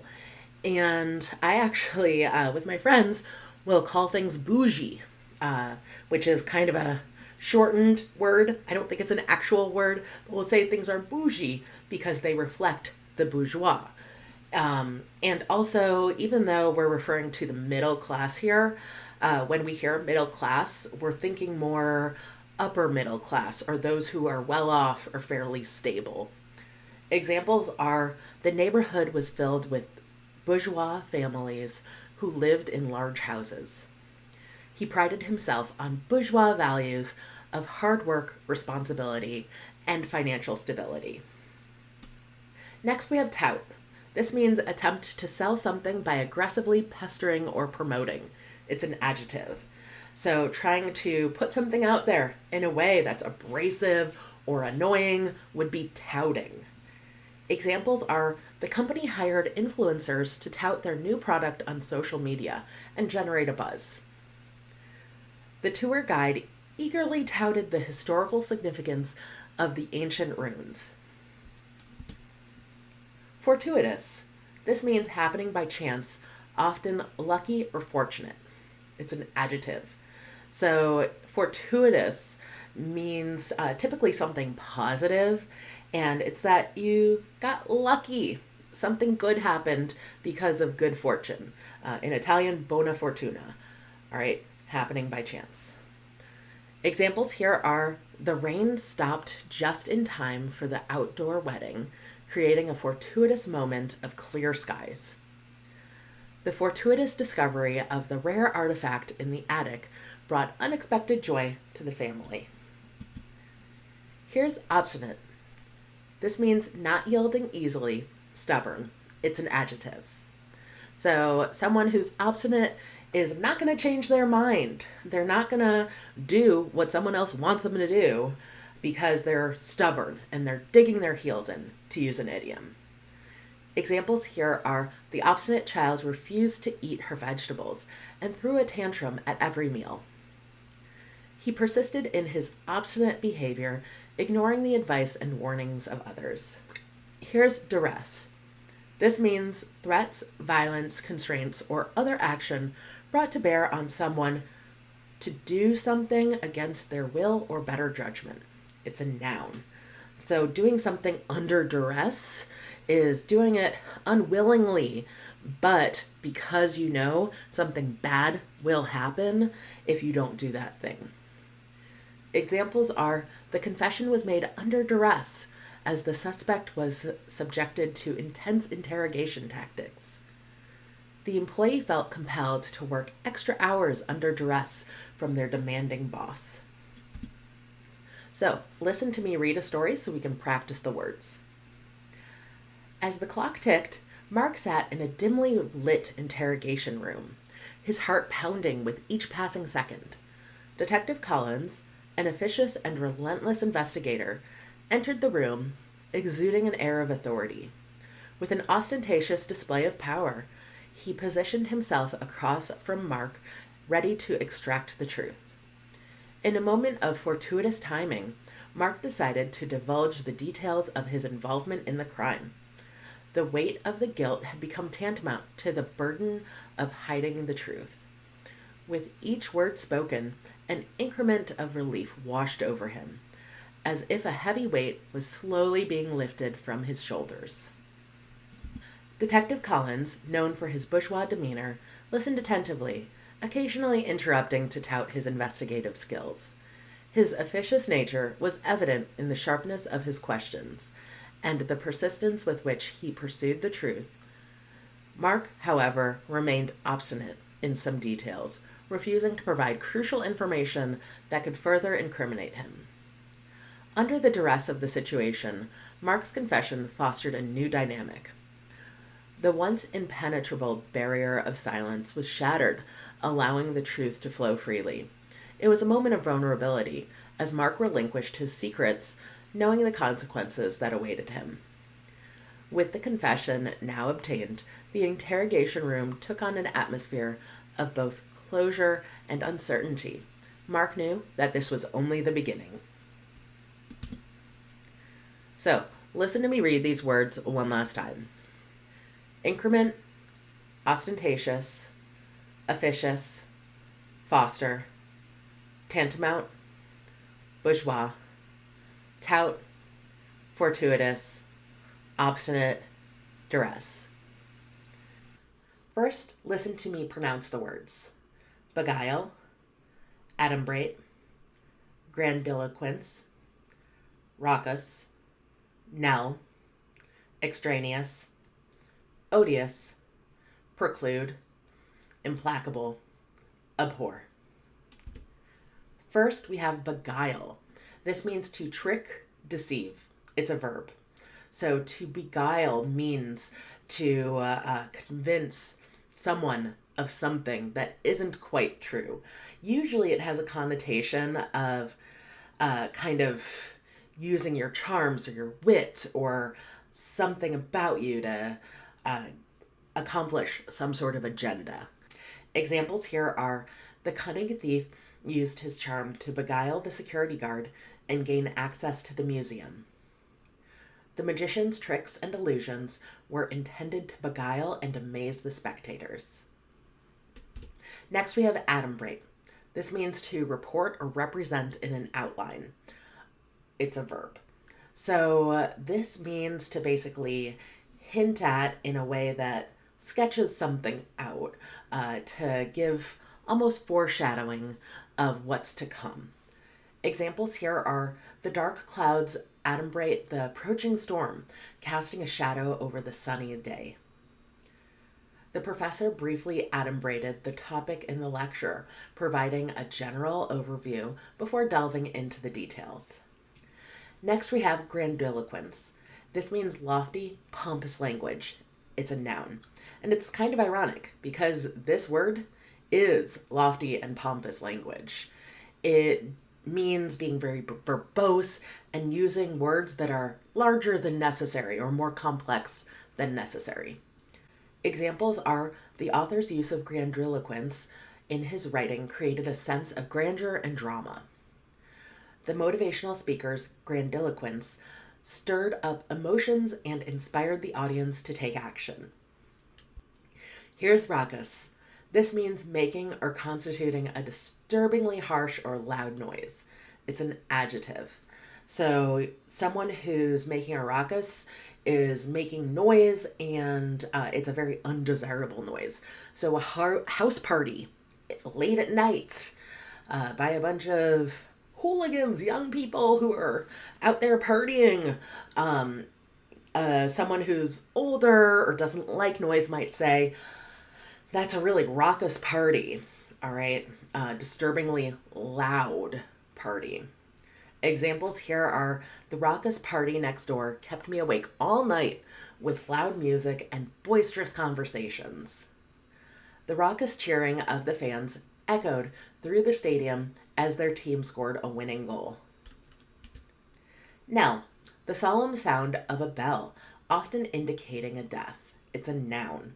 So you'll hear the term death knell as kind of a cultural way of saying that something is over, something is stopped, something's going away. But literally, the word knell is the sound of a bell, usually associated with some sort of death or funeral. Examples here are the funeral procession slowly moved forward, accompanied by the somber knell of the bells. The tolling knell of the clock signaled the end of the year, marking the passage of time. Extraneous. This means irrelevant, extra, not necessary. It's an adjective. So it's something that isn't central or crucial. It's like an extra, and we could probably get rid of it. So examples here are the report included several extraneous paragraphs that were unrelated to the main topic. She trimmed the manuscript by removing extraneous scenes that did not contribute to the plot. Odious. This means extremely unpleasant as an adjective, repulsive also as an adjective. So something that's odious is just awful. It's bad. It's something we hate. Examples are the foul odor emanating from the garbage bin was simply odious. The novel portrayed the antagonist as an odious character who delighted in causing harm to others. Here's preclude. This means to prevent. It's a verb. So to preclude means to stop something from happening or prohibit it. Examples are the closed-door policy precludes unauthorized personnel from entering the restricted area. The early adoption of safety measures can preclude accidents in the workplace. Implacable. This means incapable of being appeased or mitigated. It's an adjective. So something or someone that is implacable just can't be consoled. They're upset or they really want something and nothing you can do is going to satisfy them or solve their problem. Examples are the disease proved to be implacable, defying all attempts at treatment. Despite numerous attempts at reconciliation, their differences remained implacable. Abhor. This means to hate, detest. It's a verb. So to abhor someone or something means to deeply, deeply dislike or hate them. So for example, hopefully you abhor slavery, you abhor racism, you abhor nuclear waste dumping in the ocean. Those are all really, really bad things that someone could abhor. Examples are she abhors cruelty in any form and cannot stand to witness acts of violence. The community abhors the presence of drug dealers and actively works to remove them from the neighborhood. Let's do a review story where we can practice the words. I'll read it for you. Once upon a time, in the bustling halls of a prestigious university, there was a college professor named Dr. Lee. Known for his beguiling lectures, he had a unique ability to adumbrate complex concepts with clarity and precision. Students were often captivated by his grandiloquence as his words painted vivid images in their minds. One day, as Dr. Lee entered the lecture hall, he was greeted by a raucous group of students. Their loud chatter and laughter filled the room, creating an extraneous distraction. Unperturbed, he calmly began his lecture, his implacable demeanor silencing the unruly commotion. With a commanding presence, Dr. Lee's words rang out like a solemn knell of a bell. He spoke passionately about the importance of academic integrity and the need to preclude any form of plagiarism. His words resonated deeply with his students, leaving no room for doubt or excuse. As the semester progressed, Dr. Lee noticed an odious trend among some students. They would submit assignments with content that was extraneous to the topic, attempting to beguile him with empty words and superficial flattery. However, he remained steadfast and unwavering, refusing to be swayed by such deceit. Driven by a deep passion for knowledge and disdain for dishonesty, Dr. Lee established a culture of integrity in his classroom. He abhorred shortcuts and encouraged his students to embrace the pursuit of genuine understanding. Through his unwavering commitment, he transformed his students into critical thinkers, instilling in them a sense of responsibility and the ability to discern fact from fiction. So, let me read these words to you one last time. Beguile, adumbrate, grandiloquence, raucous, knell, extraneous, odious, preclude, implacable, abhor.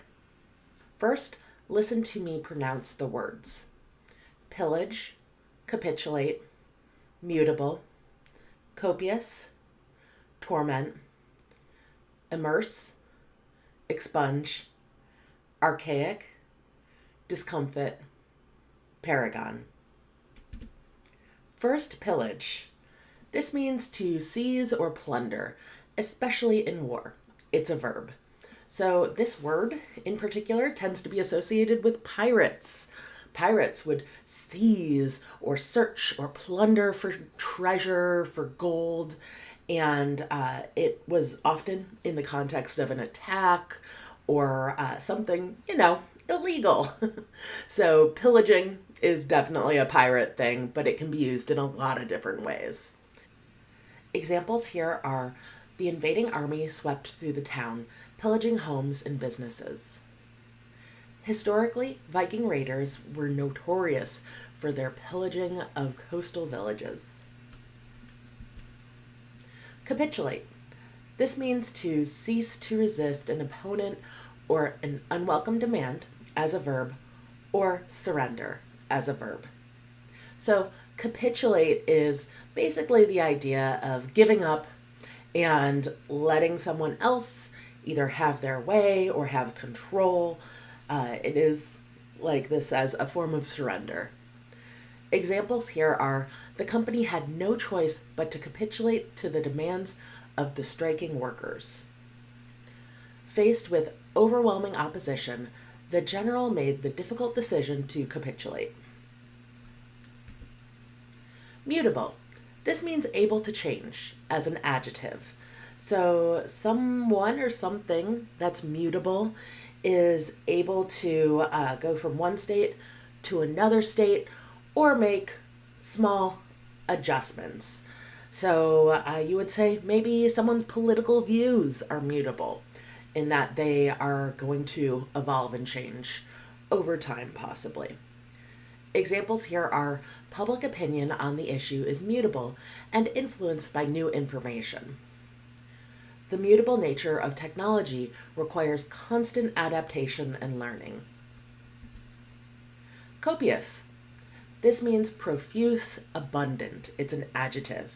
So when you think of copious, you think of like so much, it's almost overflowing, like a cornucopia, plethora. Those are all words that evoke the idea of copious, like a lot. Examples are the garden yielded a copious harvest of fruits and vegetables. The researcher gathered copious amounts of data to support their findings. Torment. This means severe physical or mental suffering. It's a noun. So, torment, that's a very bad thing. It's a struggle, it's pain, it's suffering. Torment, definitely not a desirable thing. Examples here are the memories of the accident haunted him, causing tormenting nightmares. The protagonist in the novel endured years of torment from their abusive family. Immerse. This means to absorb, deeply involve, engross, as a verb. So there are study abroad programs that are immersion programs where you go to a culture or a country and you just live, speak the language, and are fully involved. So that's a use of the idea of immerse or immersion. Examples here are: she loves to immerse herself in a good book, losing track of time. He decided to immerse himself in learning a new language to broaden his horizons. Expunge. This means to obliterate, eradicate. It's a verb. So I hear this word in the context of criminal records. So those with criminal records will try to expunge those records. So to remove them, eradicate them, get rid of them, so that they have a better chance of moving forward in life, better job prospects. They want that record to essentially disappear out of the system. Examples here are: the old records were expunged from the system to make room for new data. She felt a sense of relief after expunging negative thoughts from her mind. Archaic. This means of or relating to an earlier period in time. It's an adjective. So something that's archaic is old-fashioned or reflects a different era or a different way of thinking from the past. I often hear this word used to refer to views or perspectives that are outdated and need to get with the times. They need to catch up to where we are presently. So sometimes I hear it with kind of a negative connotation. Examples are: the use of floppy disks in modern computers is considered archaic. The practice of sending telegrams has become archaic with the advent of instant messaging. Discomfit. This means to thwart, baffle. It's a verb. Examples are: she tried to hide her discomfit with a smile, but her eyes revealed her unease. The unexpected question discomfited the presenter, causing a momentary loss of words. Paragon. This means a model of excellence or perfection, a noun. So a paragon is the ideal. This is what we're all striving to do or be. So if a person is described as a paragon, that's a very big compliment. Examples are: he was considered a paragon of virtue and honesty in his community. The athlete was seen as a paragon of dedication and discipline. So let's do a little review story where we practice with some of these words. All right, listen to me read the story. In the dense jungles of an uncharted island, a group of intrepid treasure hunters embarked on an expedition in search of a legendary treasure said to be hidden within the ancient temple. Armed with maps and rumors of untold riches, they set out to unravel the secrets of the past. As they ventured deeper into the jungle, their journey became fraught with danger. They encountered the remnants of past civilizations, evidence of pillage and plunder. The relics spoke of an era long gone when empires rose and fell. The explorers were both captivated and discomfited by the archaic artifacts, realizing the tormented history behind them. Undeterred by the mutable challenges that arose, the team pressed forward, their determination unwavering.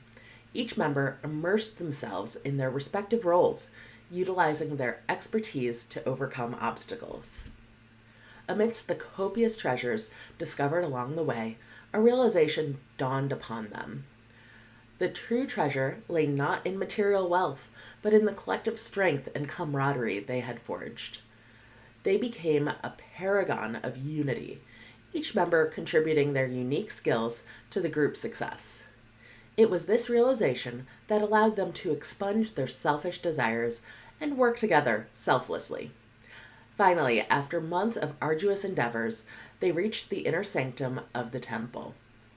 An ancient idol stood at the center, surrounded by a sense of mystique.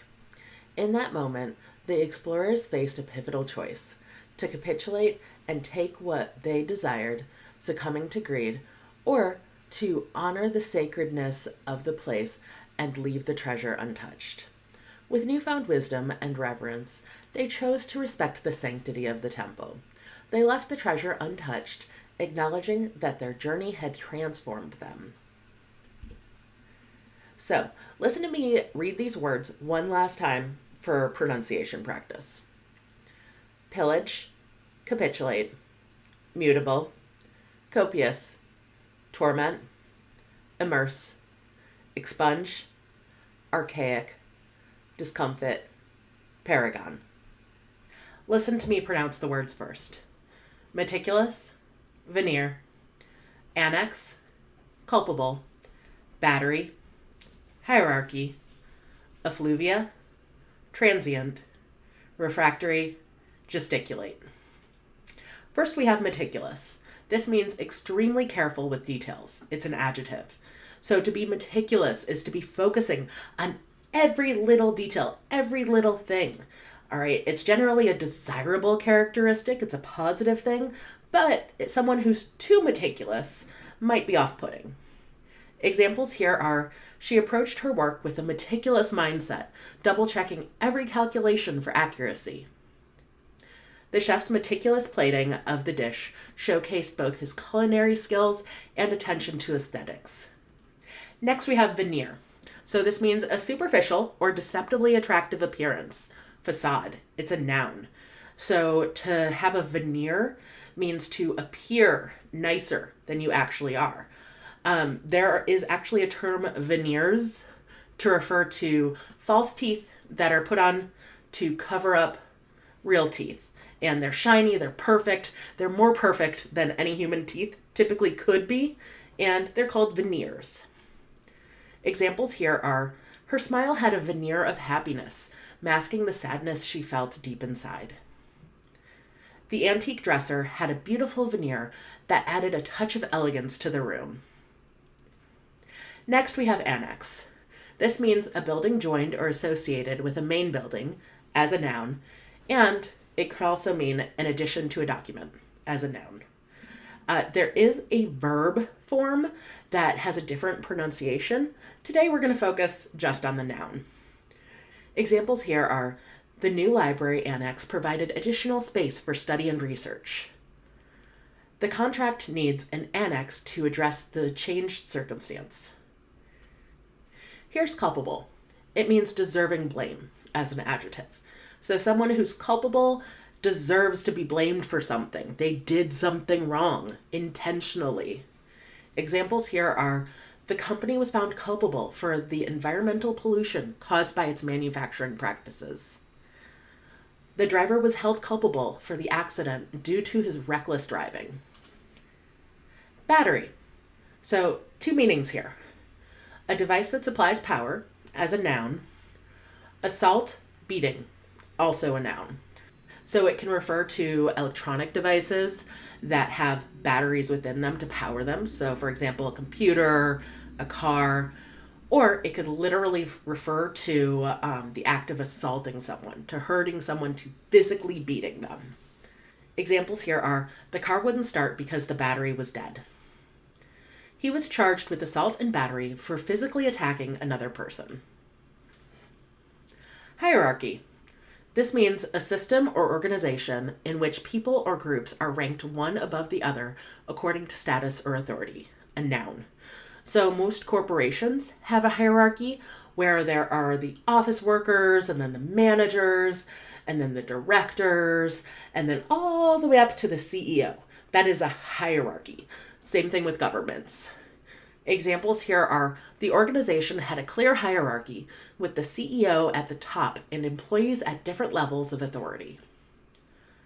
The school implemented a hierarchy of leadership roles with student council members representing different grades. Here's effluvia. This means an unpleasant or harmful odor or discharge. So effluvia, not a nice thing. It's something that doesn't smell good, doesn't look good. It's just generally not good. Examples here are, the factory's emissions released effluvia into the air, causing environmental concerns. The sewage treatment plant dealt with effluvia from households and businesses, purifying the wastewater. Transient. This means either passing through briefly, as an adjective, or passing into and out of existence, an adjective. So the idea of transient is to kind of come and go. All right. Examples here are: the traveler had a transient stay in the city, only spending a few days before moving on to the next destination. In the bustling city, people come and go, creating a transient population of tourists and visitors. Here's refractory. This means stubborn or unmanageable. It's an adjective. So to use an idiom in the English language or American English, to dig your heels in has to do with this word. Examples here are: the stubborn stain on the carpet proved refractory to all cleaning attempts. Despite repeated warnings, the refractory employee continued to violate company policies. So, gesticulate means to make gestures, especially while speaking, as a verb. You'll notice that you'll catch me making gestures a lot to illustrate what I'm saying or to emphasize a point. That is gesticulating. Examples here are: the speaker gesticulated wildly during their passionate speech, emphasizing their points with hand movements. The actor's performance was enhanced by their ability to gesticulate convincingly, adding depth to their character. So, let's read through our review story. In the bustling office building, Mr. Adams was known for his meticulous attention to detail. Every document he reviewed received thorough scrutiny, and his organizational skills were unparalleled. His reputation for being meticulous extended beyond his work, as he maintained a pristine desk that gave a veneer of professionalism to his corner of the office. With the company expanding rapidly, the need for additional space became evident. The decision was made to extend the building. Mr. Adams took charge of the project, overseeing every aspect with precision, from blueprints to construction process. The successful completion of the annex marked a milestone in the company's growth. However, amidst the excitement, an incident occurred that shattered the harmonious atmosphere. An important battery for a critical piece of equipment went missing, and fingers were pointed at the employees. The office was engulfed in a transient state of chaos as accusations flew, and the hierarchy within the workplace was momentarily disrupted. Mr. Adams refused to let the situation escalate further. With his calm and dispassionate demeanor, he took charge of the investigation. He reviewed security footage, interviewed employees, and analyzed the effluvia of clues left behind. As he gathered evidence, a picture began to emerge, revealing the true culprit. In a crucial meeting, Mr. Adams stood before the staff and gesticulated to emphasize his point. With the evidence presented, the culprit was identified, and the true nature of the incident became apparent. The individual responsible for the missing battery was found to be culpable and was held accountable for their actions. With the issue resolved, the office returned to its previous state of order and productivity. Mr. Adams' meticulous approach, coupled with his ability to restore order, reinstated the office's commitment to upholding a high standard of integrity and ensuring a refractory atmosphere was not tolerated. Let's review these words one last time. Meticulous, veneer, annex, culpable, battery, hierarchy, effluvia, transient, refractory, gesticulate. First, listen to me pronounce the words. Atypical, cacophony, frugal, dispassionate, compelling, intractable, disdain, dither, palatable, heinous. Atypical. This means not typical, unusual. It's an adjective. So something that's atypical is not normal. It's not what you would expect. Some examples here are: the atypical weather patterns disrupted the usual cycle of seasons, leaving people confused and uncertain. Her atypical approach to problem solving often yielded unique and innovative solutions. Cacophony. This means a harsh, discordant mixture of sounds. It's a noun. So to say that something is cacophonous or it is a cacophony means that the sounds don't sound good together. They sound very unpleasant to your ears. Some examples here are, in the heart of the city, the cacophony of honking horns and bustling activity created a lively and vibrant atmosphere.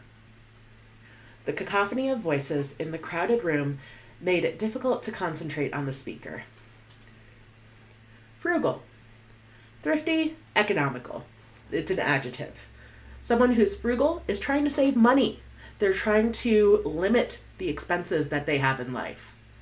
Examples are, they adopted a frugal lifestyle to save money for their future goals and aspirations.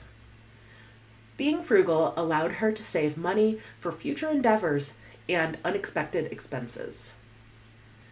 Dispassionate. This means not influenced by strong emotion, impartial. It's an adjective. So this is someone who does not give a strong emotional reaction when they observe others being emotional around them.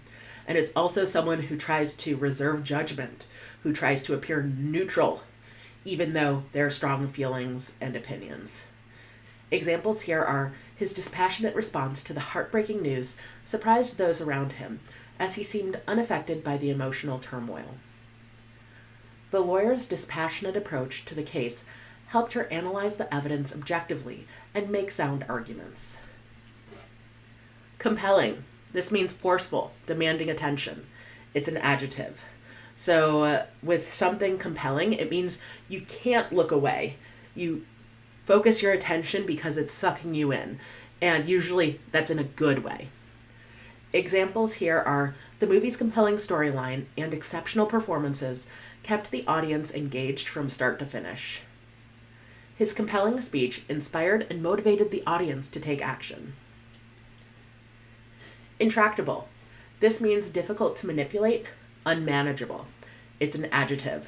So this just means it's something very, very challenging and very difficult to figure out, almost without solution.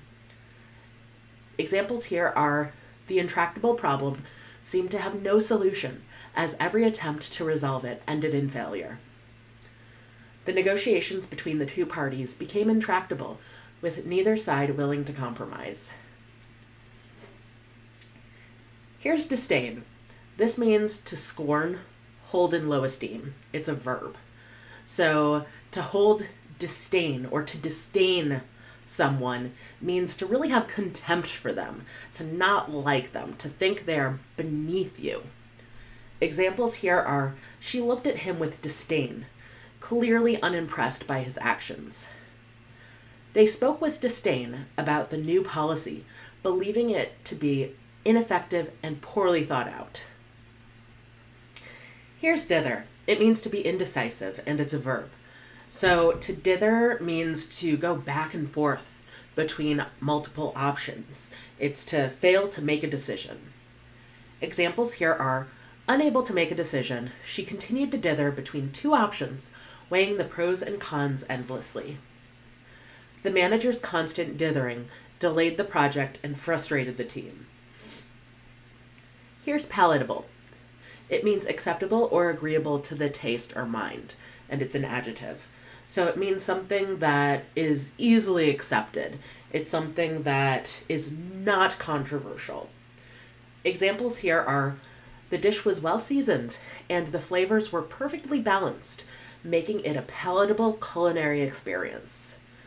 The company's new strategy was more palatable to investors, resulting in increased interest and support. Here's heinous. This means shockingly wicked, repugnant. It's an adjective. So this is something that is really, really bad.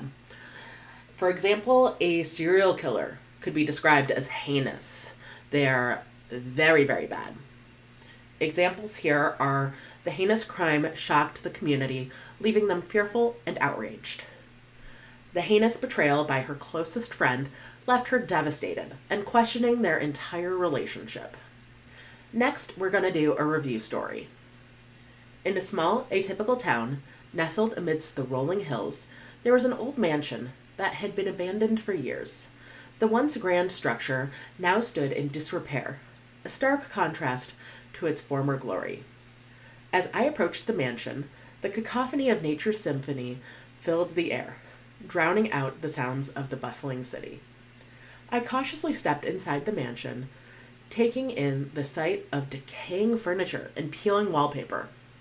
It was clear that the mansion's former residents had once lived a frugal life, as evidenced by the simple furnishings. As I ventured deeper into the mansion, an eerie feeling washed over me. The atmosphere was dispassionate, devoid of any warmth or human presence. In one of the rooms, I stumbled upon a dusty old journal. Its yellowed pages beckoned to me, compelling me to unravel the secrets within. As I read the entries, the story of an intractable feud between two families unfolded before me, filled with resentment and disdain. Lost in the words, I found myself dithering between disbelief and fascination. The evidence chronicled in the journal painted a picture of heinous acts and unspeakable horrors that had occurred within these very walls. The more I delved into the story, the more the mansion's facade crumbled, revealing the darkness that lay beneath. It was a chilling reminder that appearances could be deceiving, and what may seem palatable on the surface could harbor unspeakable secrets. I carried the weight of that experience with me, forever changed by the heinous tales that unfolded within the mansion's decaying walls. It was a reminder to look beyond the surface, to challenge assumptions, and to never underestimate the power of the unseen. So, let me read through these words one more time. Atypical, cacophony, frugal, dispassionate, compelling, intractable, disdain, dither, palatable, heinous. First, listen to me pronounce the words. Diffident, interminable, amicable, adroit, modicum, equivocal, larceny, duplicity, facade, injunction. First, we have diffident. This means modest or shy because of a lack of self-confidence, and it's an adjective. So someone who's diffident is feeling shy and timid. It has a slightly negative connotation because they're feeling timid because they lack the confidence and self-assuredness to kind of put themselves out there and speak confidently. Some examples here are: the diffident student hesitated to speak up in class, often keeping their opinions to themselves. Despite his talent, his diffident nature held him back from taking on leadership roles. Next, we have interminable, and this means without possibility of end. It's an adjective, so it's something that will go on and on forever. For those of you who saw the show Lamb Chop, that was popular maybe 2 to 3 decades ago, they feature a song called The Song That Never Ends, and it goes on a loop, and it really never ends. Some would say that that song is interminable. Please don't look it up. It's going to stick in your head. It will not leave. Examples here are: the interminable wait at the airport tested the patience of weary travelers. The task felt interminable as she struggled to make headway with the overwhelming workload. Next, we have amicable. This means friendly, and it relates to a relationship between people. It's an adjective. I use the word amicable quite a bit. This is a more common word, but usually it means that you're being friendly, but it's kind of a forced friendly. To be amicable means you're being kind, but it's not necessarily coming naturally. It just has to happen because of the social circumstance. Examples here are: the divorce proceedings concluded on amicable terms, with both parties agreeing to a fair settlement. The team members worked together in an amicable manner, fostering a positive and collaborative environment. Here's adroit. This means skillful or dexterous. It's an adjective. So to be adroit means to be very good and agile and amazing at doing something. So our examples here are: the adroit pianist's fingers danced across the keys, mesmerizing the audience with their skill and precision. His adroit negotiation tactics secured a favorable deal for his clients. Here's modicum. This means a small quantity of a particular thing. It's a noun. So it's just a teeny tiny little bit. Examples are, she had only a modicum of interest in sports, preferring to engage in other intellectual pursuits. Despite facing financial difficulties, she managed to save a modicum of money each month. So, just a little bit. Equivocal. This means open to more than one interpretation. Ambiguous. And it's an adjective. So, something that's equivocal means that you can see multiple outcomes, multiple possibilities. Examples are, his equivocal response left everyone uncertain about his true intentions. The results of the experiment were equivocal, with conflicting data that required further analysis. Here's larceny. This means obtaining another's property by theft or trickery. It's a noun. So, larceny is a crime. Larceny is literally stealing someone else's property, and you can be charged with larceny in a court of law. Examples are, the thief was arrested for multiple counts of larceny, stealing valuable items from unsuspecting victims. He was convicted of grand larceny and sentenced to several years in prison. Duplicity. This means deceitfulness, dishonesty. It's a noun. So duplicity means to lie, misrepresent, to make someone believe something that is not true. Examples are, her duplicity became evident when her true motives were revealed. Trust was shattered due to the duplicity of a close friend. Here we have facade, and we can think of this in two different ways. First, the wall of a building typically facing the front, as a noun. An outward appearance that is maintained to conceal a less pleasant or credible reality, also as a noun. So facade is either a literal wall or projecting something to conceal something that's not so great. Examples here are, the luxurious hotel had an elegant facade that attracted many guests. Behind her cheerful facade, she concealed a deep sadness. Injunction. This means an order of official warning. It's a noun. So this is attached to kind of legal or police terminology. So an injunction means that a warning is issued, and if you do the thing in the warning, you're going to get in legal trouble. Examples here are, the court issued an injunction ordering the company to cease its harmful practices. The union filed for an injunction to protect the rights and safety of its members. So, let's practice with these words. I'm going to go through a story that uses all of the words so you can hear them in context. Let's hop in.